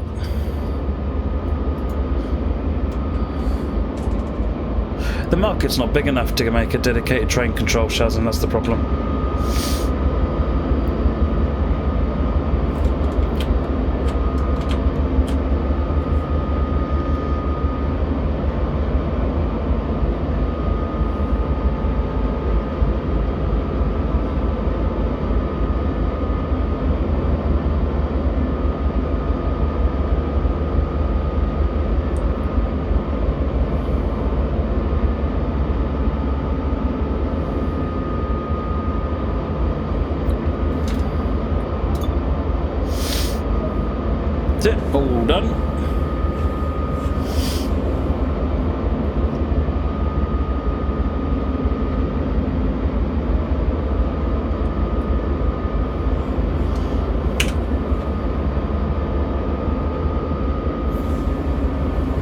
This one is now scheduled to start at 6:30.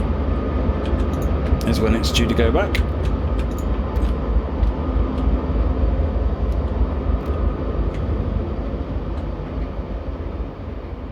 Yeah, I don't know what's going on with that -1 thing.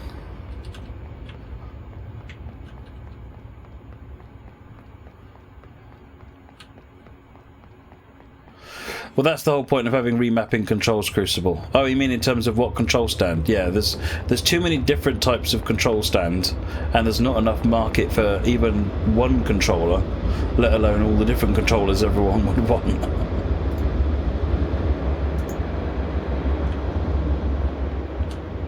Oh, I'm not driving back again.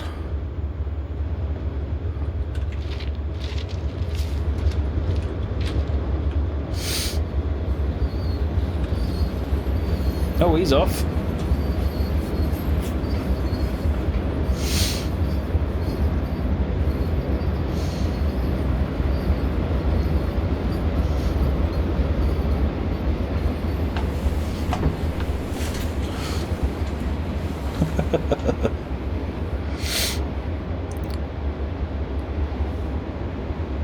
No, there's nothing in the menu Touch for Life about that. You will need to use the timetable spreadsheet to figure that out.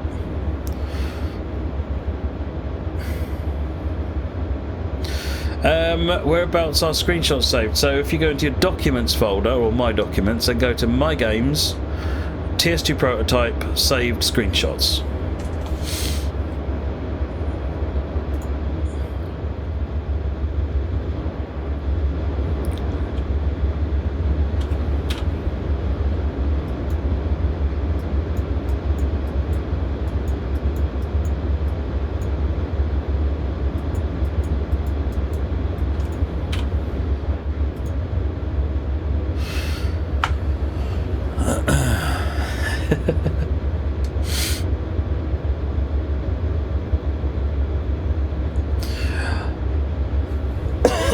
Yeah, station names would be good as well.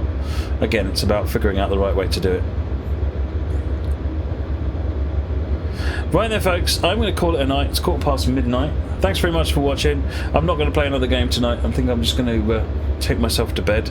There may be a stream. There should be a stream tomorrow night as well, and probably on Saturday.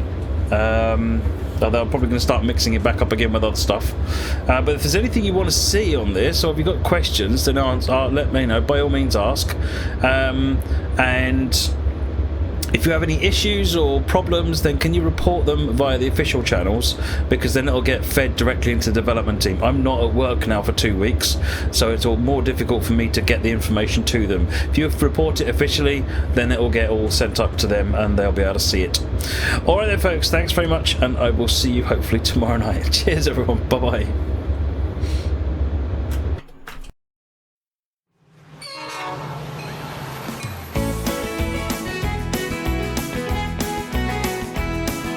Train Sim Live. Matt's gonna drive on down the track. Train Sim Live. It's good to see you've all come back. Matt's right here, he's just begun to showing how it should be done. An engine driver's life is fun, and we can do it too. Train Sim Live. Matt's gonna drive on down the track. Train Sim Live. Good to see you in the chat. Matt will always do his best as he puts locos to the test. He drives for hours without a rest, and you can do it too.